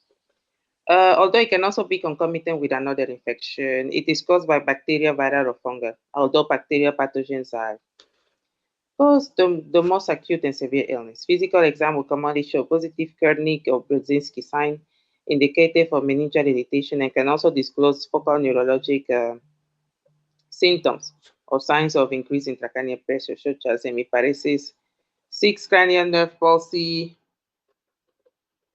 Results of lab will show leukocytosis, coagulation. Studies can show signs of DIC or thrombocytopenia, decreased fibrinogen, and increased D-dimer depending on the specific pathogen. CSF evaluation is the initial diagnostic step and will show an increased opening pressure, increased white blood cell count with prominent neutrophils, increased protein concentration, and decreased glucose in bacterial meningitis. So it's bacteria. Culture of the CSF is utilized to diagnose the specific bacterial cause. The most common cause bacterial meningitis in children and young adults is strep pneumonia. Although its incidence has decreased with pneumococcal vaccine, risk factors for its development include immunocompromised state, diabetes, chronic heart and lung disease. Treatment involves immediate antibiotic therapy accompanied with steroids. It is not if tuberculous meningitis typically presents with a more subacute fashion than bacterial meningitis and is more frequently associated with cranial nerve palsies. In children, seizures are common. CSF evaluation will show predominance of lymphocytes. That's the key. So tuberculosis also has, even if it's a bacteria, it has The lymphocyte count lymphocytes. is high. High. And then herpes, I'm thinking is, oh, wait. Herpes simplex encephalitis presents in patients of all ages with fever, headache, seizure, focal neurologic confusion. Herpes is commonly associated with significant amount of red blood cell on CSF evaluation, as well as neuroimaging that shows inflammation of the temporal lobe. Okay, but we know will also be lymphocytes. I think the, yeah, yeah. Okay, got it. Makes sense. Okay, so the key is Mycobacteria tuberculosis is a bacteria, but it works as a virus. Like it increased the lymphocytes instead of the neutrophils. Okay. Okay. Next, Okay. an 8-year-old girl. An 8-year-old girl is brought to the physician because of 3-day history of fever, cough, and sputum. Fever, cough, and sputum.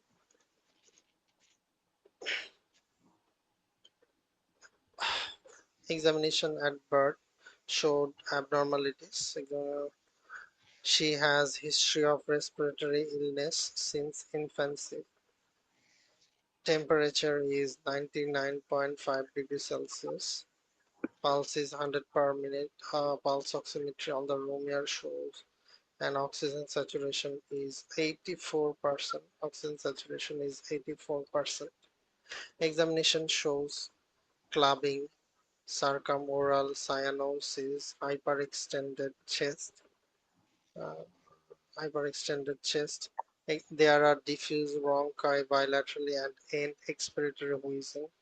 An X-ray of the chest shows hyperinflation and scattered atelectasis and chronic intestinal changes. For each patient with cyanosis, select the most likely diagnosis.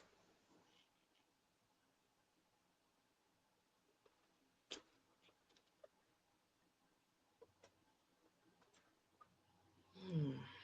Wrong type of battery.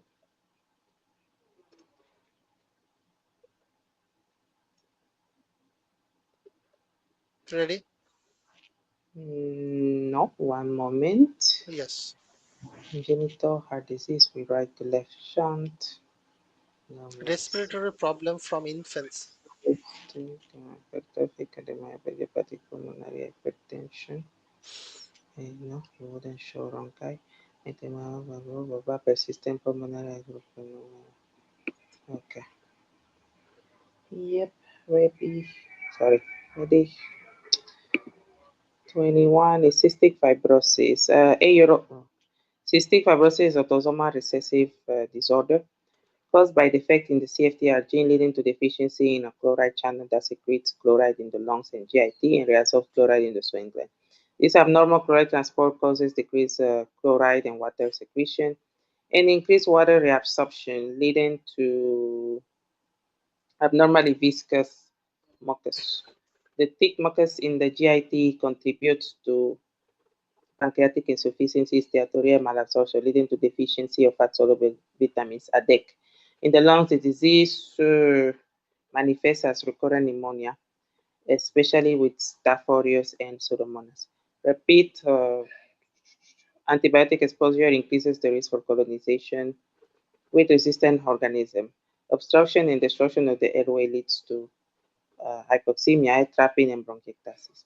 Physical exam may disclose hypertrophic osteoarthropathic clubbing, cyanosis, rales and rhonchi, hyperresonant to percussion of the chest. X-ray findings include hyperinflation, bronchiectasis with peribronchial coughing, and diffuse non-specific inflammatory changes. Wait, why is there hyperresonant and hyperinflation in cystic fibrosis again? Pneumothorax can happen, spontaneous pneumothorax. Hyperresonance on percussion means pneumothorax, isn't it?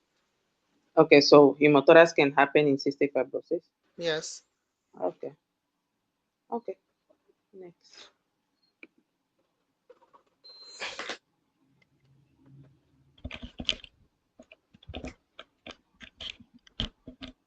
A 2-year-old girl is brought to the physician because of episodes of turning blue while playing over the first 6 months.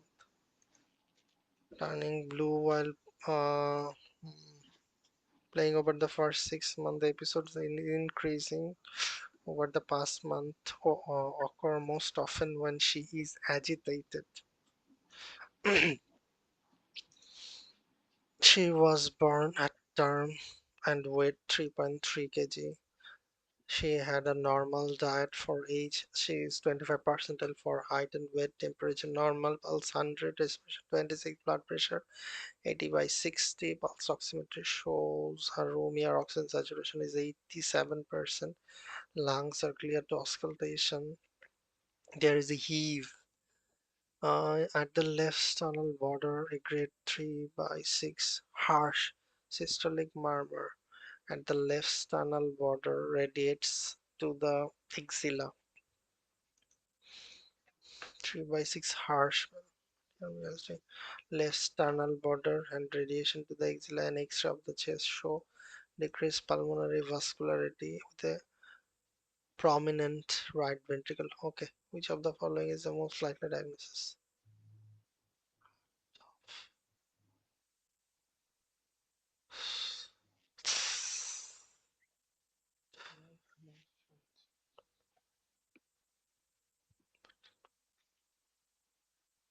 We know it's It is, isn't it tough? why. No, I mean, I don't think so. May, but I thought TOF was a cyanotic disease, so she would see it since she was Like born. murmur is 3 by 6 harsh systolic murmur, Oh, I get what you're saying because it's VSD, only when she plays that she has it. and she turns blue while playing. Okay. Isn't it tough? Yeah, but either way, we know it's pulmonary hypertension, you know. But I'm wondering if it's idiopathic or if it's idiopathic means we don't know the reason. Oh, okay. Then it's HSI. Persistent pulmonary hypertension of the newborn is another entity, isn't it? But if it's tough, then it has. What would you choose? Those are the only two options. Here.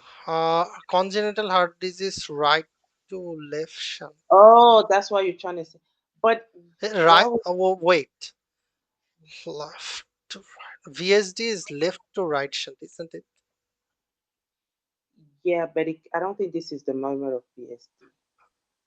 And right to left shunt is It wouldn't. Eisenmenger. No, right to left shunt is like a cyanotic, but it wouldn't show. It will show it as an infant, as a baby. It wouldn't show after 2 years old. It will show once the baby is born and he starts getting cyanotic.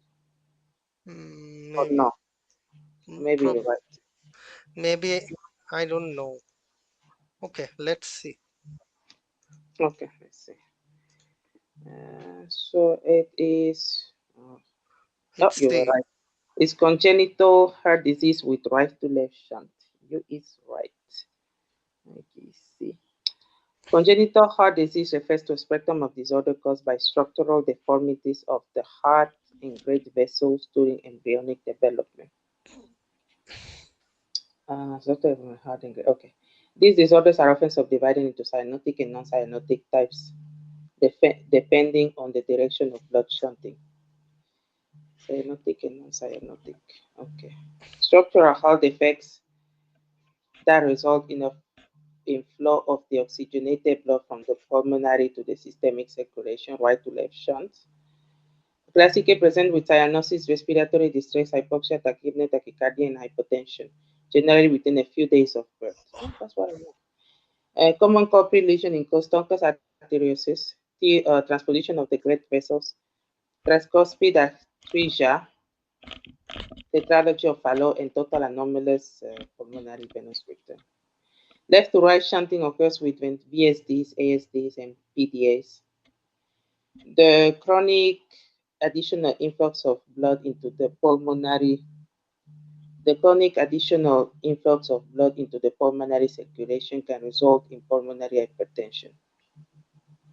Chronic additional influx of blood into the pulmonary circulation can result in pulmonary hypertension and right ventricular hypertrophy over time, with reversal of the shunt to right to left Eisenmenger syndrome. Patients typically present with dyspnea, on-exertion, and with dyspnea on exertion and cyanosis. So wait, this is he had a left to right that became a right to left. Is that what they're trying to say? Sorry. Because here it says that right to left shunt, he should have had the symptoms since he was a baby, like few days after birth. Yes. But this one has is 2 year old. So, So are they like trying to say that he had the left? initially, Uh-huh. initially what happens there is left to right shunt, isn't it? But left to right shunt. Like if you think about TOF, then you can make it understand. Like in TOF, what happens? Tetralogy of Fallot, there is VSD, so there is left to right shunt. We know the musculature of the left ventricle is 3 times more than the right ventricle. So the initially the shunting will happen from left to right, and there is pulmonary stenosis also. So after prolonged, like after 1 to 2 years of these happening, like left to right shunt happening, the right ventricle becomes more obese than the left ventricle, then the reversal of the shunt, then the Eisenmenger happens. So it takes time to happen, the reversal of the shunt. You got my point. it, Mm-hmm. it is congenital heart disease and there is right to left shunt. I was confused about the right to left shunt, but right to left shunt happens when there is Eisenmenger, and for Eisenmenger to happen, like right to left shunt, the right ventricle has to be obese than the left ventricle, then this reversal will happen, isn't it? Like if the as the left ventricular musculature is much more prominent, that's why they start sending blood to left to right. After uh, the chronic procedure, the right ventricular musculature becomes more obese than the left ventricle, then the reversal of the shunt happens, as far I understand. You got my point. Yeah, so it was a left that became a right. That's what Right, they're trying. yes. Okay. So That, persistent. yes. Yeah. Persistent pulmonary hypertension with any cause may result in right heart failure. Patients typically present with exertion of dyspnea and physical exam findings suggestive of right heart failure. Huh? Okay, I guess he doesn't have symptoms of right heart failure. Okay, Like raised JBP okay, or okay. got it. A previously a previously healthy 8-year-old boy is brought to the emergency department because of difficulty of breathing 10 minutes after being stung by a bee. His temperature is 36.5 degrees Celsius. Pulse is 130 per minute. Pulse is 130. Respiration 28 per minute. Blood pressure is 65 by 50. Examination show wheezing. Audible stridor, generalized urticarial rash, epinephrine, and methylprednisolone is administered. Administration of which of the following is the next best step? Okay, Right. Is it fluids or is it norepinephrine? Oh, fluids. okay, Ready? yes, Okay. Fluids. Anaphylactic shock or severe type 1 hypersensitivity reaction presents following exposure to an allergen. It's caused by widespread IgA-mediated mast cell granulation and is characterized by histaminergic responses within multiple organs system, leading to flushing, angioedema, bronchospasm, nausea, vomiting, abdominal discomfort, and vasodilation, which can lead to airway obstruction and circulatory collapse. If not managed promptly, death can occur from hypoxia or distributive shock. Anaphylaxis is a form of distributive shock, which is characterized by primary reduction in systemic vascular resistance. This reduction in systemic vascular resistance (SVR) is secondary to IgA-mediated histamine and cytokine release. Cardiac output increases to compensate for low SVR in the early stages of distributive shock.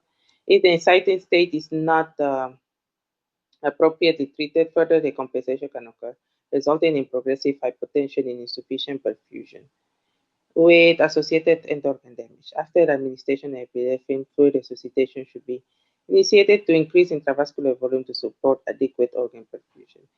Non-norepinephrine is a catecholamine similar to epinephrine that increases systemic vascular resistance. Intramuscular epinephrine is the first line.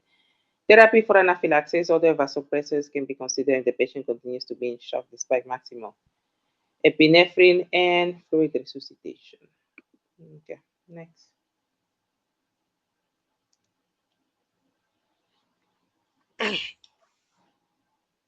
A 2-year-old girl is brought for follow-up examination 2 days after initial amoxicillin therapy for a right lower lobe pneumonia. She had been healthy she had been healthy prior to the onset of the pneumonia. She continues to have fever, cough. She has right chest, right sided. She has right sided chest pain. Her immunizations are up to date. She appears ill and tachypneic. Her temperature is 101.3 degree Fahrenheit, pulse 140 per minute, respiration 45 per minute. Repeat chest X-ray show a large dense consolidation in the right lower lung and a fixed right-sided diffusion and a fixed right-sided diffusion. Which of the following is the most likely causal organism?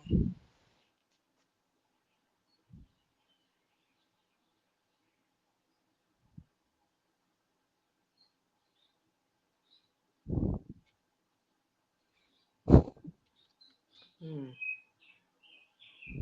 that's pneumonia.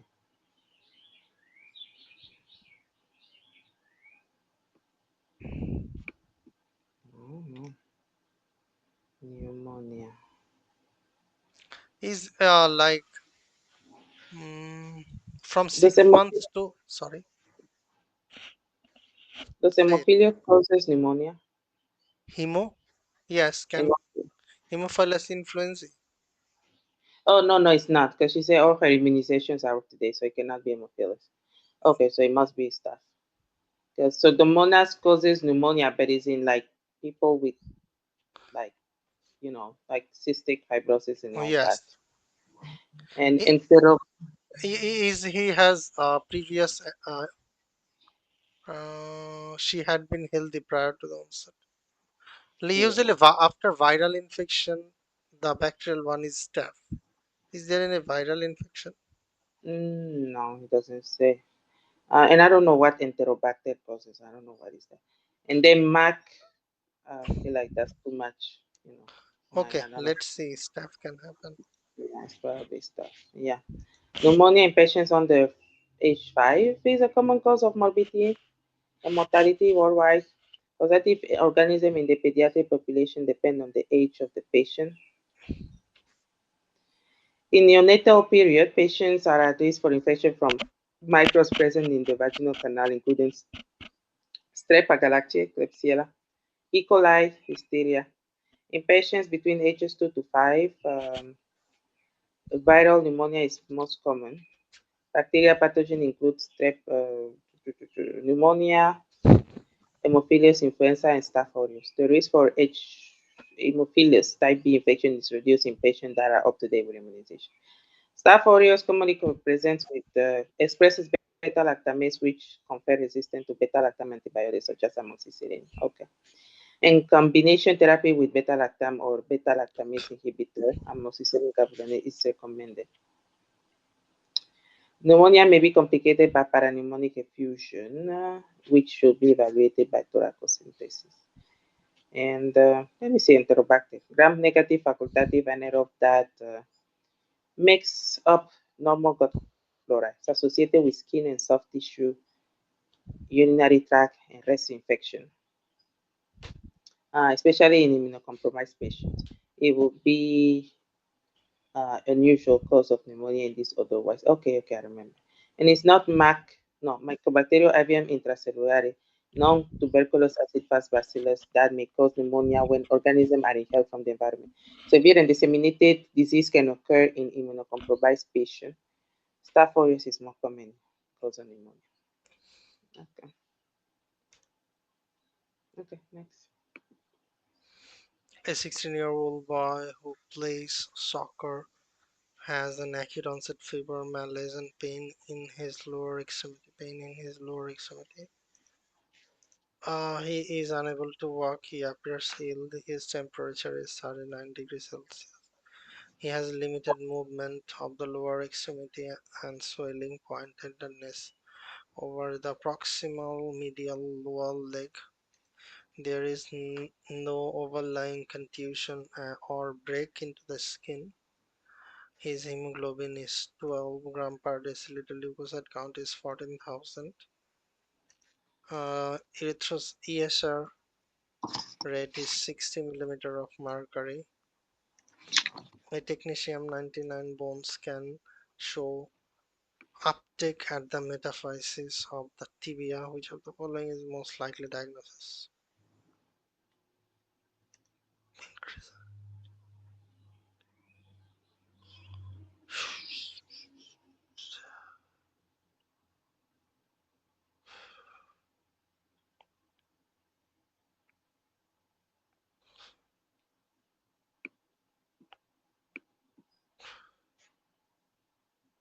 Mm,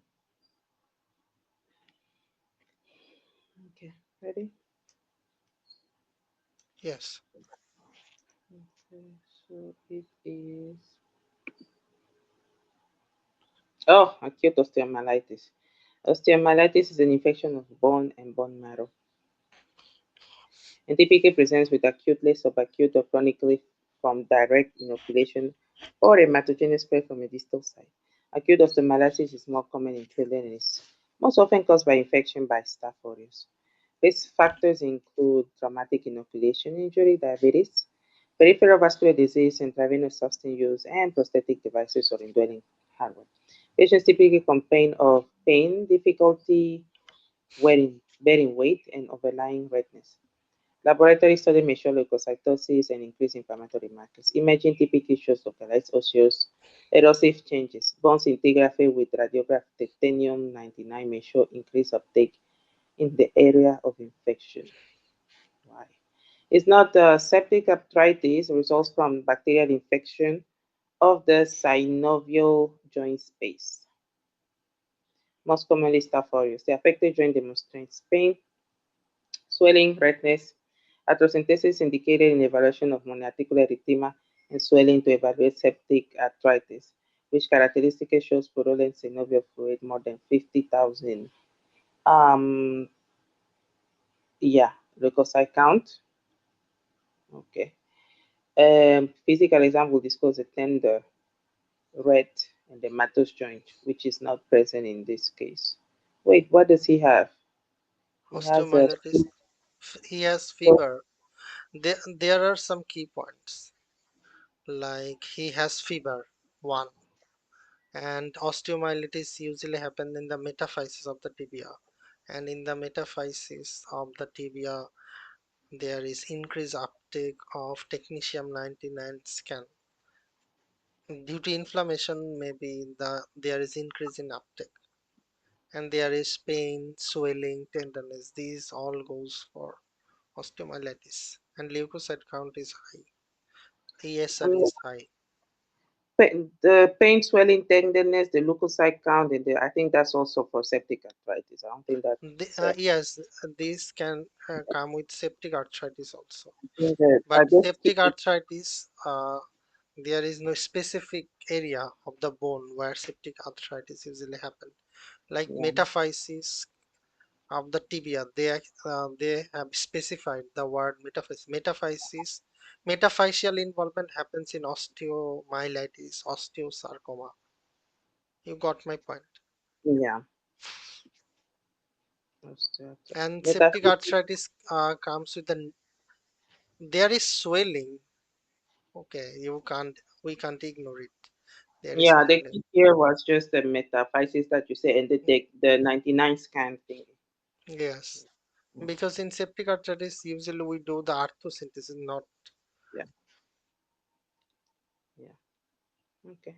Next. okay.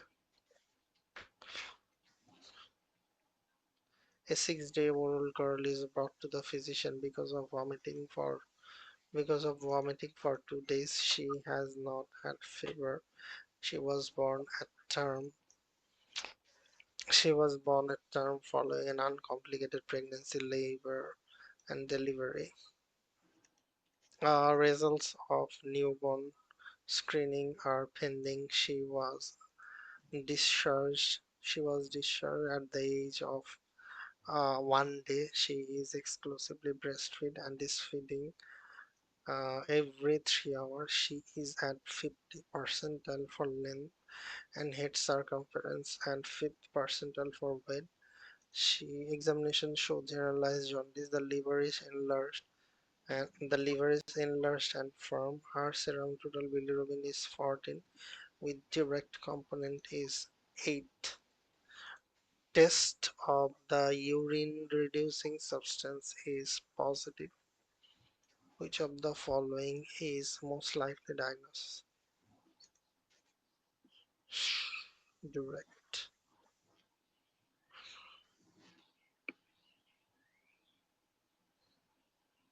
Oops.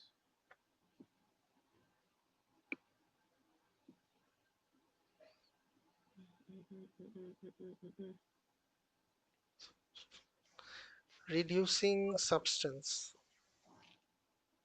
Fructose intolerance, mucopolysaccharides, type 1 glycogen storage, tyrosine.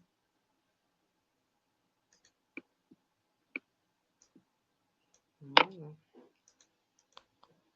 Ready? Maybe. Yeah. Yes. So it's galactosemia. Galactosemia is the most likely diagnosis in this exclusively breastfed patient with hepatomegaly and the presence of reducing substance in urine. Normal metabolism of lactose involves separation into glucose and galactose by lactase. Free glucose can be used for cellular energy production, while galactose must be converted to galactose 1 phosphate by galactokinase and then subsequently converted to UDP galactose and then glucose 1 phosphate by galactose 1 phosphate GALT. While galactosemia can result from deficiency in several different enzymes in this pathway, the deficiency of GALT causes classic galactosemia, which is autosomal recessive disorder. Breast milk contains galactose, which patients with galactosemia are unable to break down. Early complication includes jaundice, vomiting, hepatomegaly, diarrhea, lethargy, and occasional sepsis with gram-negative organisms. Coagulopathy and easy bruising may also occur. Coagulopathy and easy bruising may also occur. Diagnosis is made by assessing for the presence of inactivity of gout in erythrocytes by radioimmunoassay. Reducing substances are molecules that can convert copper to cuprous ions in the urine and include glucose, lactose, pentose, galactose. The presence of this substance, galactose, can suggest the diagnosis, but it's not specific. Additionally, while galactosemia is detected in newborn screening, manifestations of the disease can occur before um, the results of the screening is available. Treatment requires eliminating dietary galactose and providing necessary supplements. However, this may not reverse neurologic sequelae of the disease, such as infantile cataracts, and intellectual disability. It is not. Should I read the other ones? Okay. Hereditary fructose intolerance is caused by deficiency of aldolase B, an enzyme important in metabolism of fructose. Deficiency results in increased concentration of fructose 1 phosphate and fructose 1,6 biphosphate, causing deficiency of available phosphate, which inhibits gluconeogenesis and glycogenolysis. Patients present with hypoglycemia only after fructose is introduced into the diet. Okay. It's not mucopolysaccharidosis 2, also known as Hunter syndrome, X-linked recessive disorder caused by deficiency of iduronate 2 sulfatase, which results in the deposition of heparan sulfate and dermatan sulfate. Within the first year of life, patients develop cross-facial features, hepatosplenomegaly, hernias, and dysostosis multiplex, which I don't know what it is. Type 1 glycogen storage disease is caused by glucose 6 phosphate deficiency. This enzyme is located in the liver and functions in gluconeogenesis to convert glucose 6 phosphatase to glucose for its release into the blood. Impaired gluconeogenesis can lead to severe hypoglycemia during periods of fasting. It is characterized by excess glycogen in the liver, hepatomegaly, and fasting hypoglycemia. Tyrosinemia can refer to onset to one of several disorders in which enzyme required for the metabolism of tyrosine is deficient. In its more severe form, it can present with liver disease and renal tubular acidosis. But hypophosphatemia, bone marrow disorders, and aminoaciduria are also present.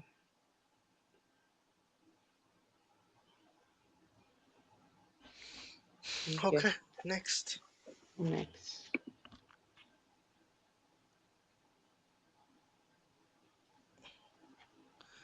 A 2-year-old newborn has a large fluctuant area of swelling in the left parietal region. She was born at term following difficult forceps delivery. The newborn is alert and is no distress. Examination of the areas show margins limited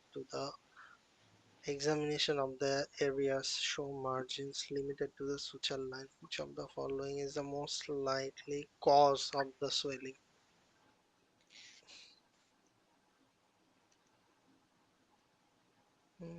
Forceps. Cephalhematoma. Mm, forceps.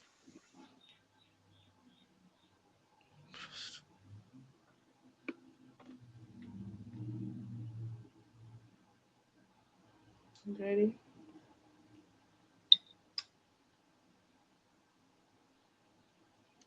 Okay. It's blood under the periosteum of the parietal bone. Cephalhematoma. Cephalohematoma are traumatic subperiosteal hematomas. Subperiosteal hematomas that can occur with uncomplicated or assisted vaginal deliveries. They present as cranial swelling that does not cross suture lines. This is in contrast to caput suicidum, which is a supraperiosteal hematoma that does cross the suture lines. Most commonly, cephalohematoma self-resolve without intervention. Complications include calcification of the hematoma with prolonged bony swelling and cranial deformities, infection, and stomatitis. Unconjugated hyperammonemia can occur because of resorption of extravasated blood products. It is not a blood under the gallia aponeurotica.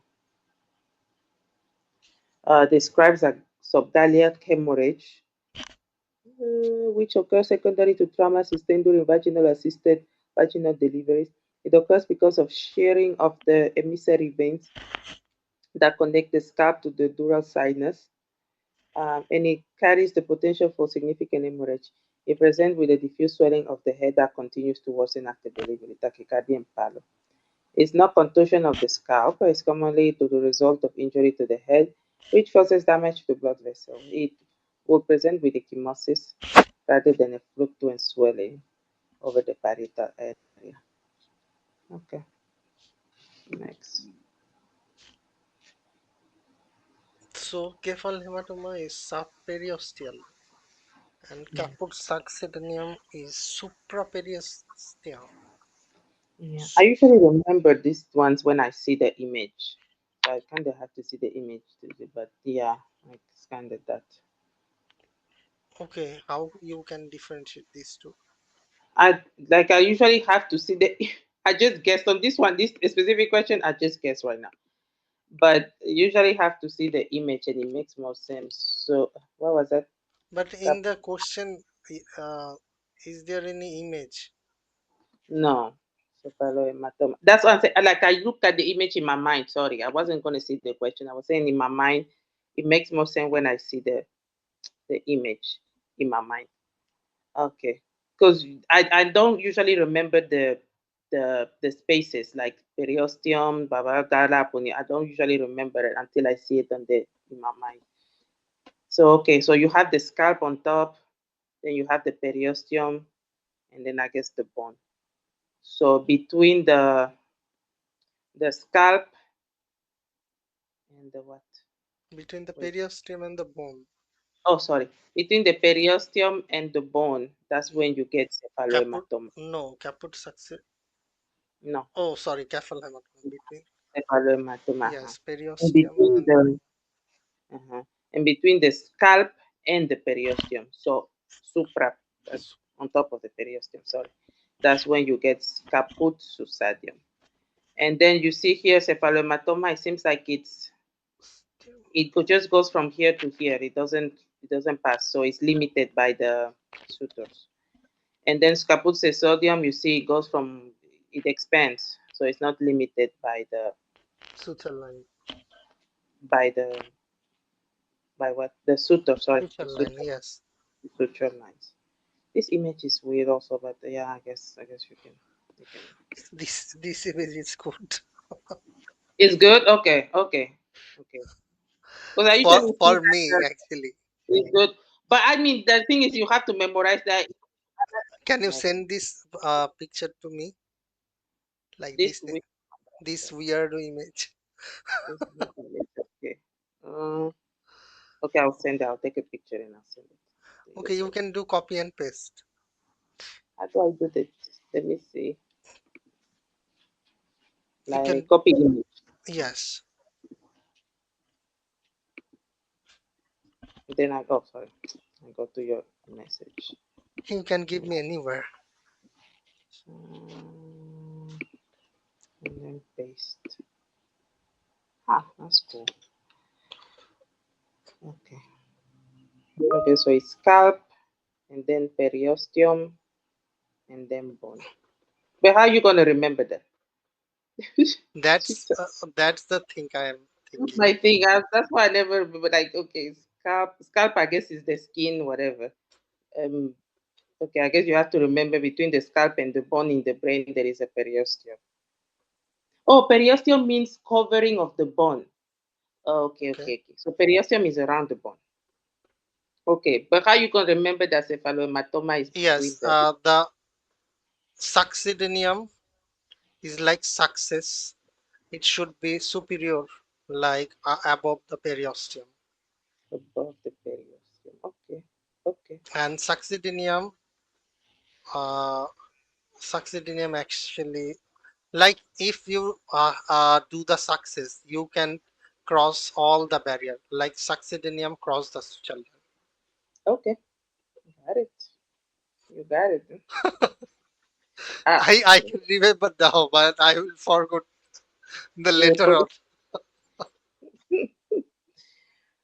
It's Okay. not too easy, like to remember all the time. Okay, next. Okay.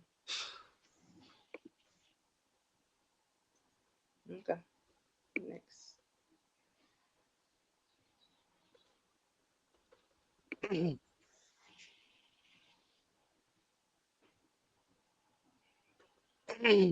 Okay, next.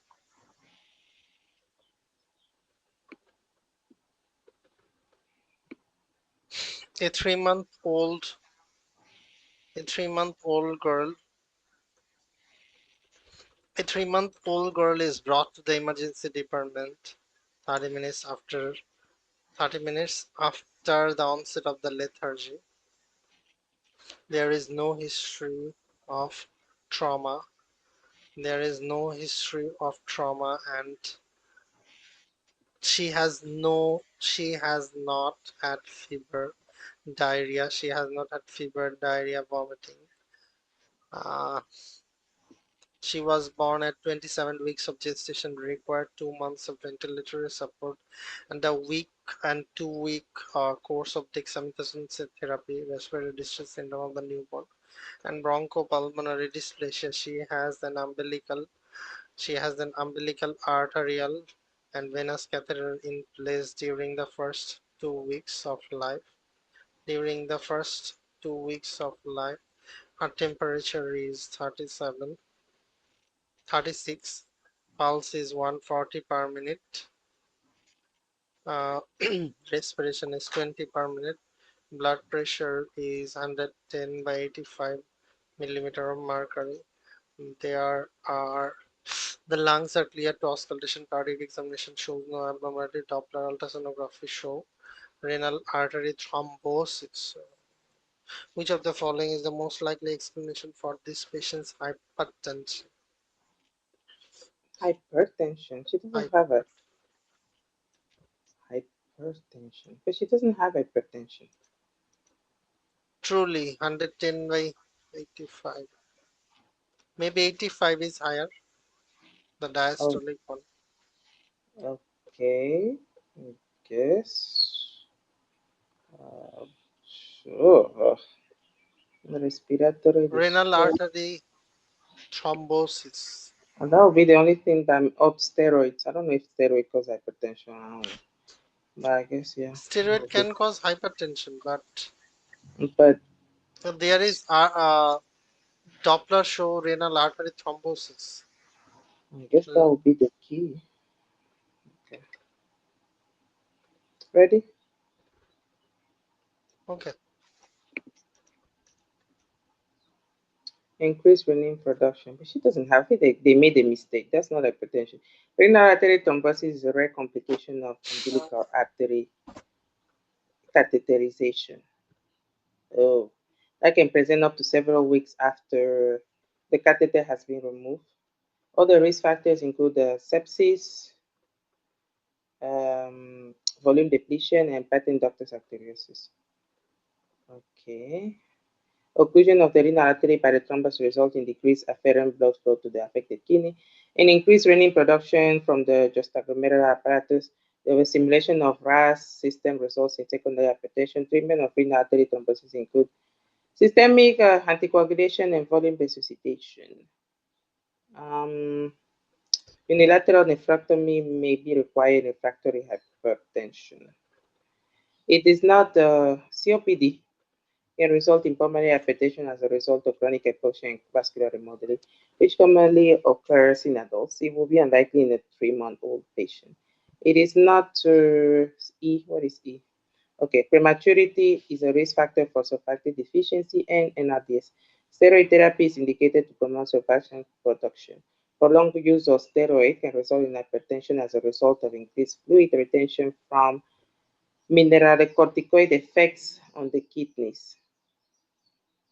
Okay, dexamethasone is a potent steroid that has minimal mineralocorticoid effect and is unlikely to produce significant hypertension, especially weeks after exposure. So yeah, steroid can cause hypertension, but they specifically said dexamethasone, so it's not the one. I think the one that causes hypertension the most is the hydrocortisone.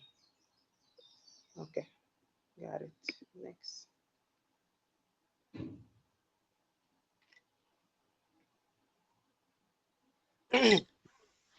A 3-year-old girl is brought to the emergency department because of vomiting for 12 hours and lethargy for 4 hours.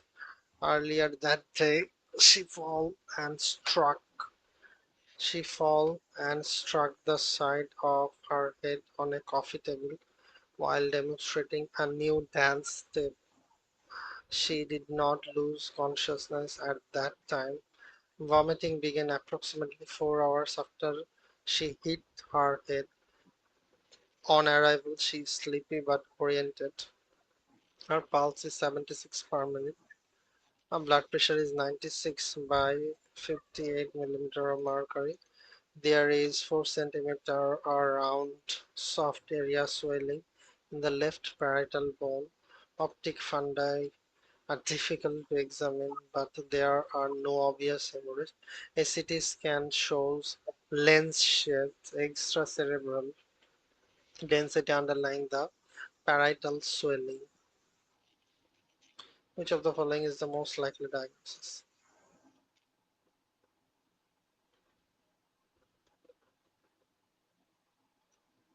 Which one was lens shape? Epidural or subdural? Epidural. Epidural. Okay. You can remember on this like lens, the word lens. Mm-hmm.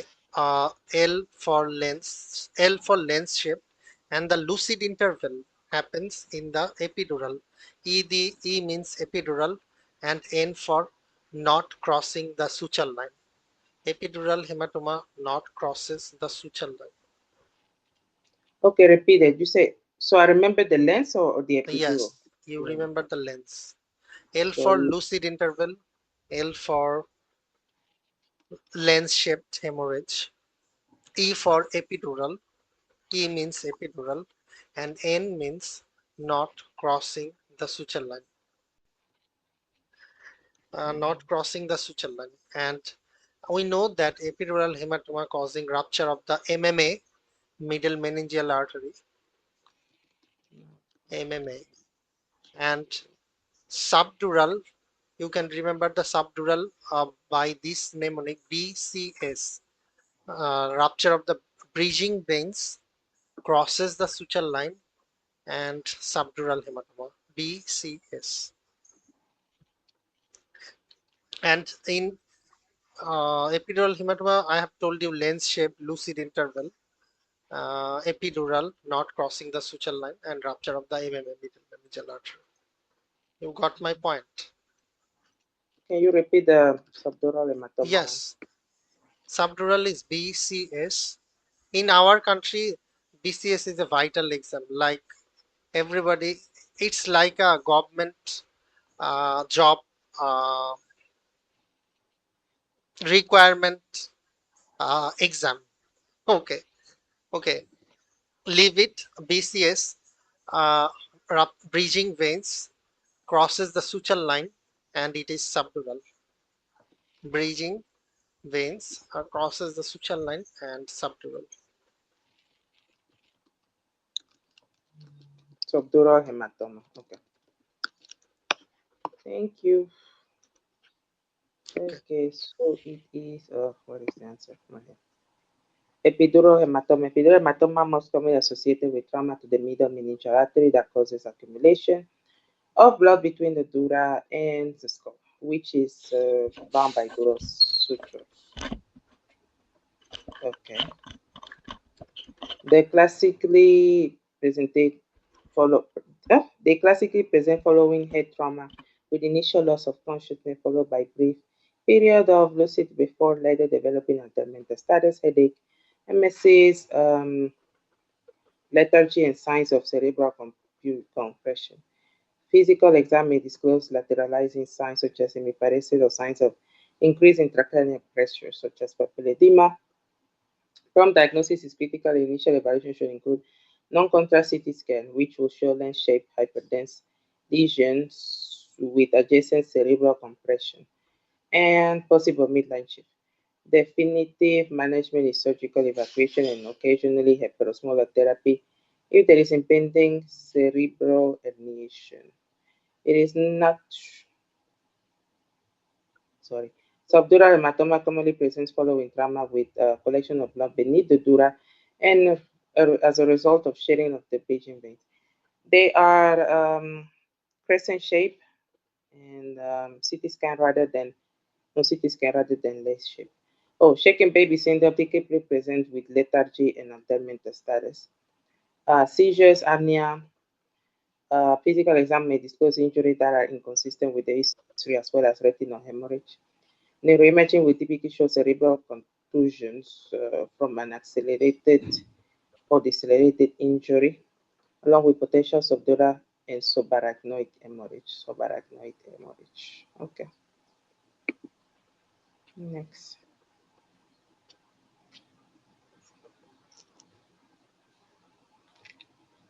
Okay. Uh, a, th- uh, a 3-month-old infant is inactive and slow in feeding and has constipation. Her serum T4 concentration is decreased and serum TSH concentration is increased. Which of the following is most likely cause?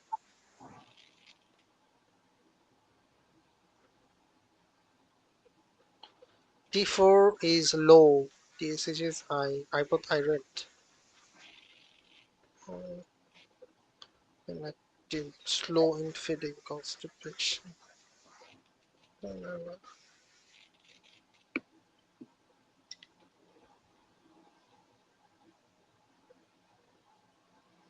Ready?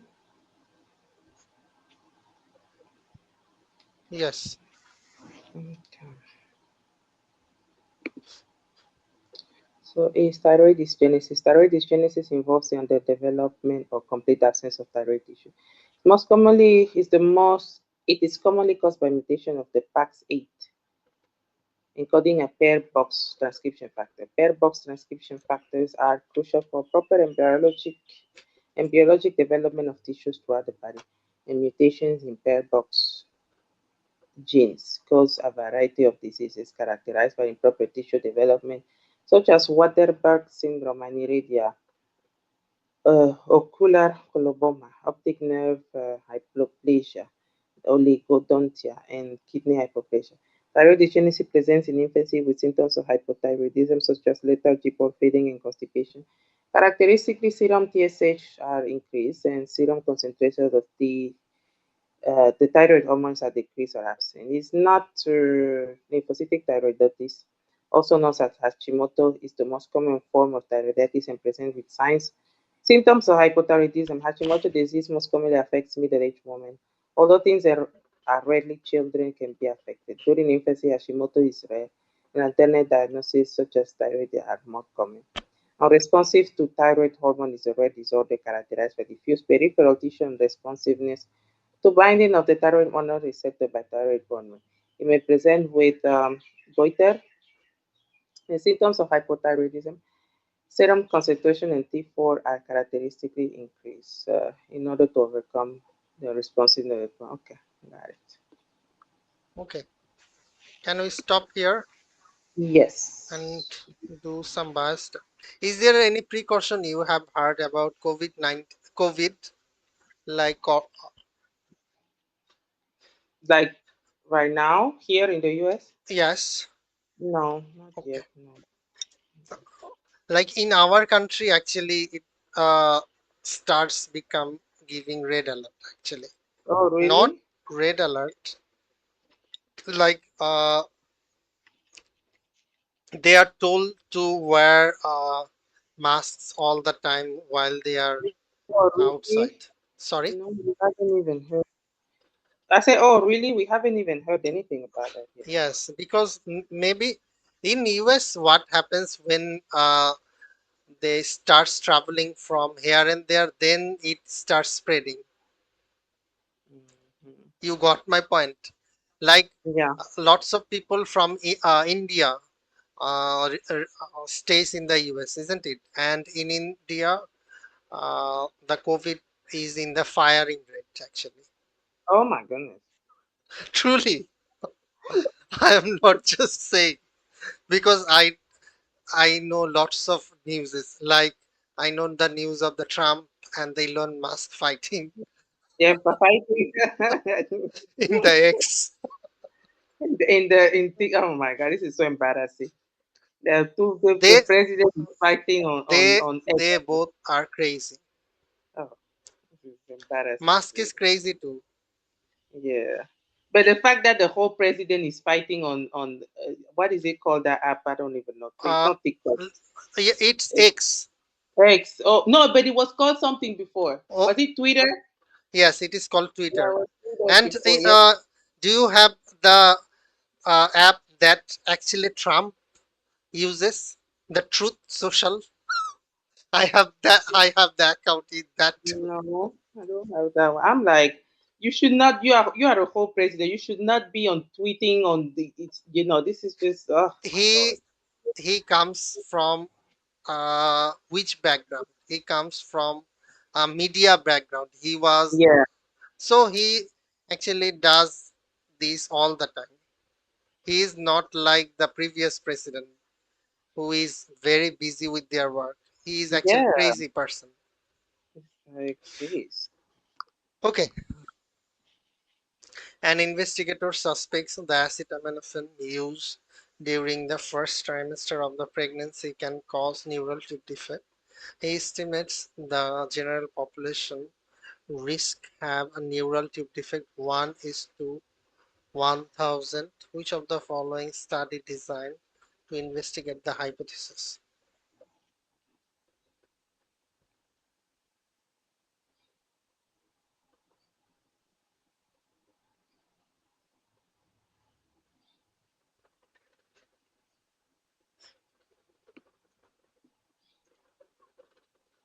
I guess. Really?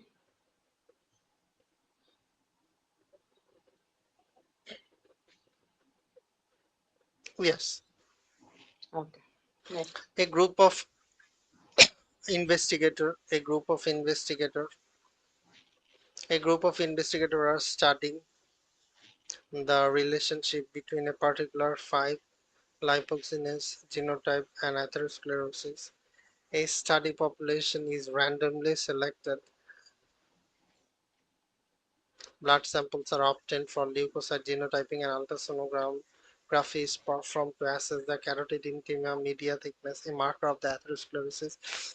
It is then concluded that the particular 5' lipoxygenase genotype is associated with predisposition of the atherosclerosis. Which of the following choices identified the study design used by the investigator?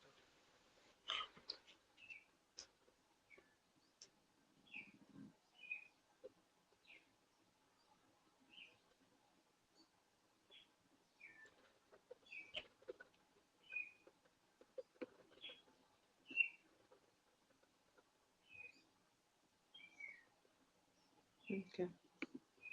Next.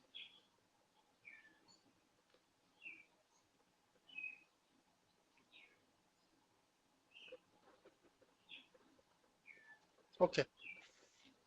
Mhm. Officials officials at a large community hospital report an increased incidence of ALL among children 5 to 12. They point out that some households in the community are exposed to chemical waste from a nearby factory. They believe that the chemical waste causes leukemia. If a study is designed to evaluate the hospital, officials claim which of the following subjects are most likely to comprises the control group.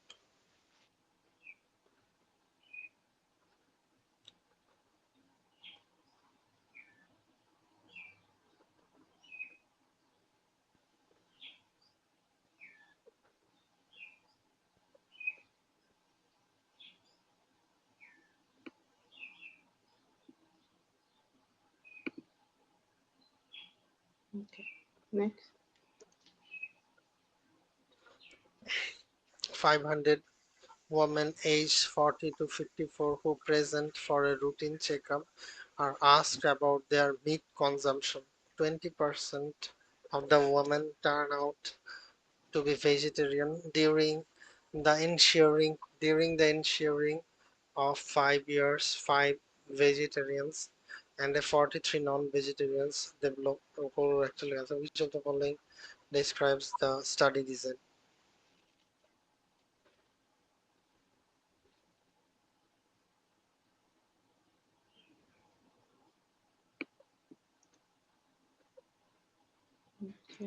Next.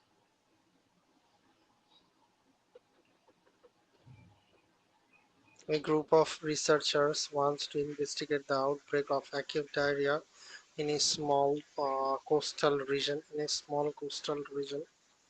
About 50% developed severe hemorrhagic diarrhea, and one fatal case was reported. The researchers believe that the outbreak is related to seafood prepared at one coastal restaurant. Which of the following study designs is most appropriate to investigate the hypothesis?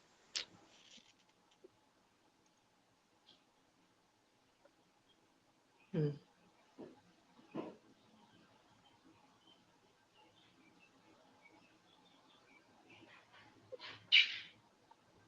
Cross-sectional.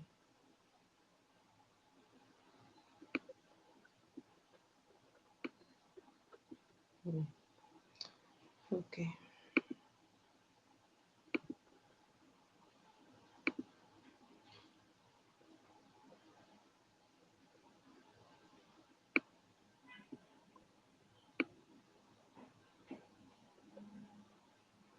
Okay, you want to read? No. Okay, I predict. A useful algorithm for determining study design. Two or more two or more groups compared. Two or more groups compared. Yes, identify exposure and outcome. Two or more groups compared. No, case report or case series. So identify exposure and outcome. What is determined first in the study? Exposure is determined first. Is exposure is assigned by investigator? Yes, clinical trial. No, cohort study. Outcome is determined first. Outcome is determined first. Case control study. And exposure and outcome are determined at the same time. Cross-sectional study.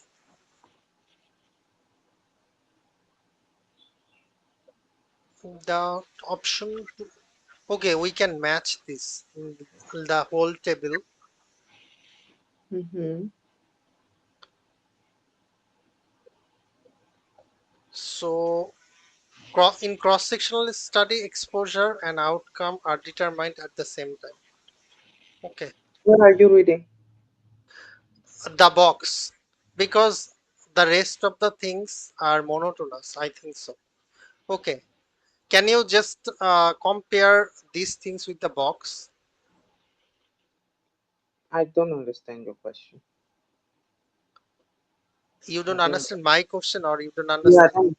No, I don't understand what you say. What you? like Yeah. what we have studied, like the figure 7. Uh In huh. figure 7 they show a flow chart how to go to cohort study, cross-sectional study. Uh-huh. So can you match this flowchart with this question subtype? Oh, without even reading the explanation, you just Yes, want. To, yes. oh. Oh. Because I know what will happen after reading those explanation. If we understand this thing, then I think that we can understand everything. If you understand this. Oh. Okay, I am And reading the explanation. okay. Okay. Okay. Okay. Once the investigator formulate the hypothesis they would like to test, they should define the study population and determine the study design that the best fits the hypothesis. For the perspective of general epidemiology, students can be classified as descriptive and analytic. Descriptive studies are used to outline disease distribution in the population. They do not directly address the causality. Analytics Analytic studies are used to determine the cause and the disease. Descriptive studies, individual level case reports, case series, cross-sectional, population level is correlational, ecologic. And analytic studies is observational studies and And interventional studies, observational studies is case control studies, cohort studies. Interventional studies is RCT, randomized control trial. Descriptive studies are used as case report, case series, cross-section, case report, case series, cross-sectional studies, and correlational ecological studies. Case reports and case series provide description of the individual patients of or a group of cases sharing the same diagnosis. Typically, case reports and the case series describes unusual cases that may provide greater understanding of the disease that may have public health significance. For example, case reports among case reports about young men suffering from pneumocystis pneumonia led to discovery of a new disease entity called AIDS. A cross-sectional study prevalence study is characterized by the simultaneous measurement of the exposure and the outcome. It is a snapshot study design frequently used for the service. It has the advantage of being cheap and easy to perform. It is a major limitation in the fact that a temporal relationship between exposure and the outcome is not always clear. Although in question two, demonstrating temporal relationship was easy relationship between the exposure and the outcome is not a clear. Although in question two, demonstrating temporal relationship was easy since acquiring a particular genotype definitely precedes atherosclerosis. Okay, so you understand why this question two is cross-sectional, right? No, I don't understand. Because they did question two, they did a snapshot. They didn't follow the patients. They didn't do case control, and then they just took a random population, random number of people. They selected them, and at the same time, they check for the genotype, the LOX gene, whatever, and they check for the carotid thickness, the atherosclerosis at the same time. So they didn't follow those patients. They didn't make two groups and then ask them, oh, did you whatever? Nothing. They just at the same time they measure both things and they say, oh, there is an association between those two things. Does it make sense? Yes.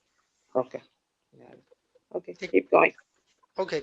A correlation study, ecologic or aggregate study deals with the information on a population rather than on individual level. Example: a steady decline in cigarette sales over the past several decades is associated with the decline in the incidence of the ischemic heart disease during the same period.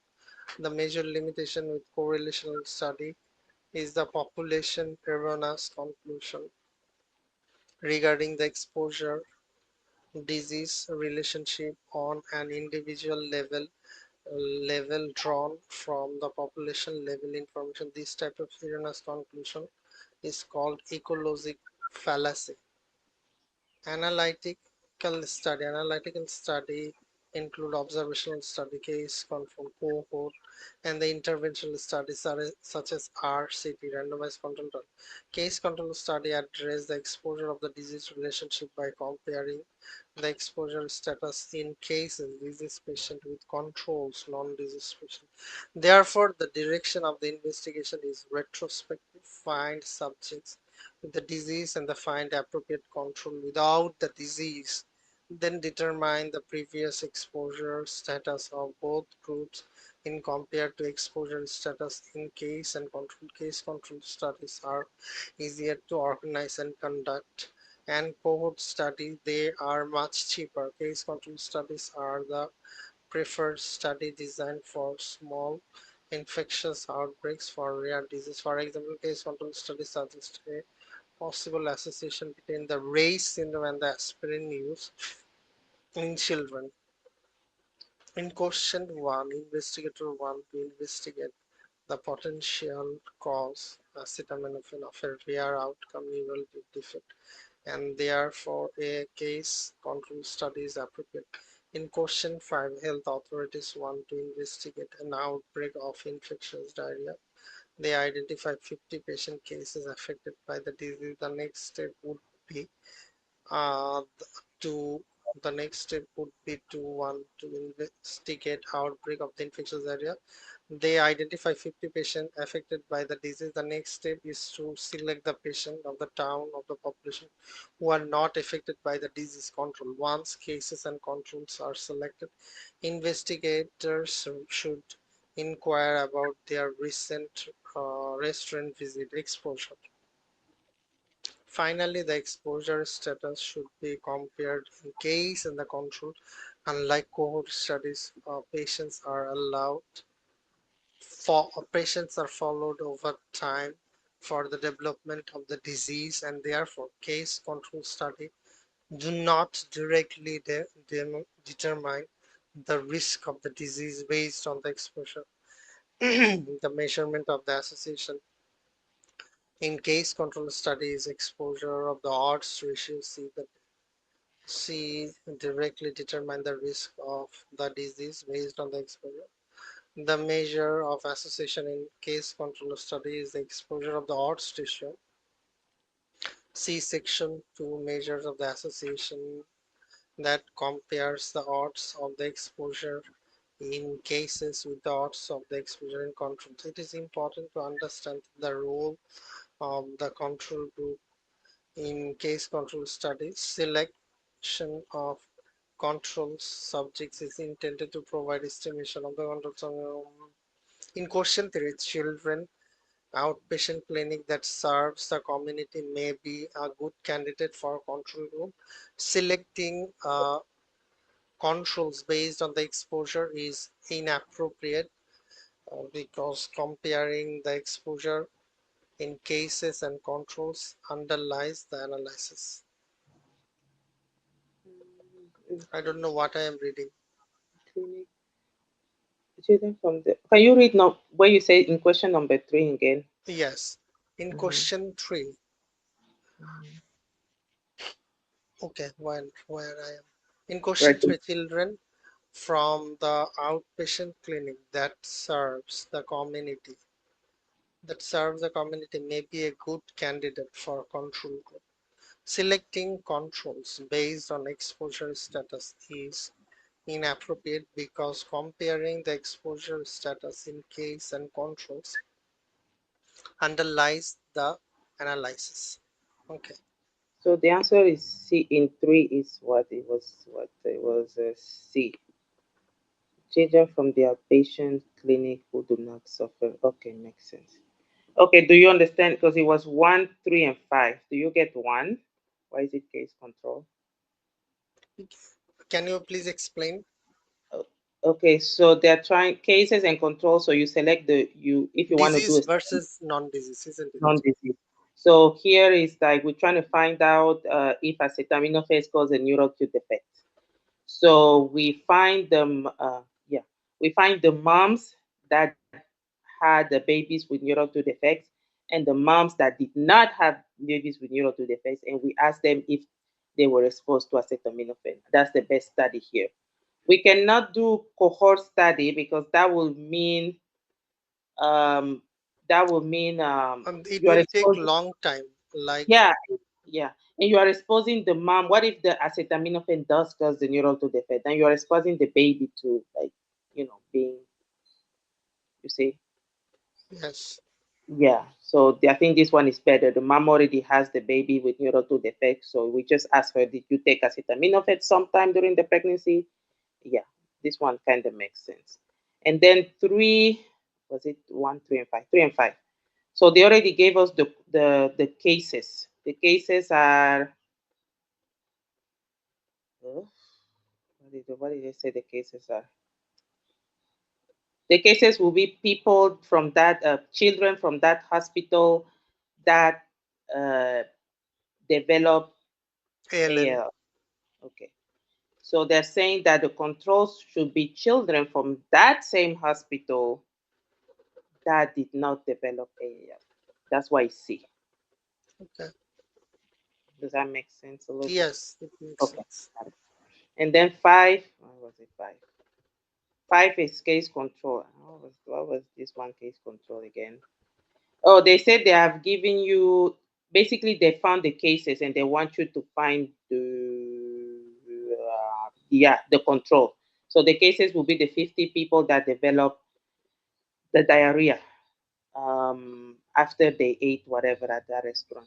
So you have to find the controls. The controls, they're asking you what would be the best design to use. Since they already gave you the cases, then I guess it makes sense. You just have to find the controls, which will be the people that ate at the restaurant but did not develop the diarrhea. So, Yes, so that makes basically, sense. yeah, basically they want you to know that they give you the cases, so you kind of have to find the control. So it's case control study, kind of. That's what they say. Okay, you can read the last. What was the last one? Where were you? Cohort, yeah. Cohort studies are designed by selecting the group of subjects free of the disease of interest.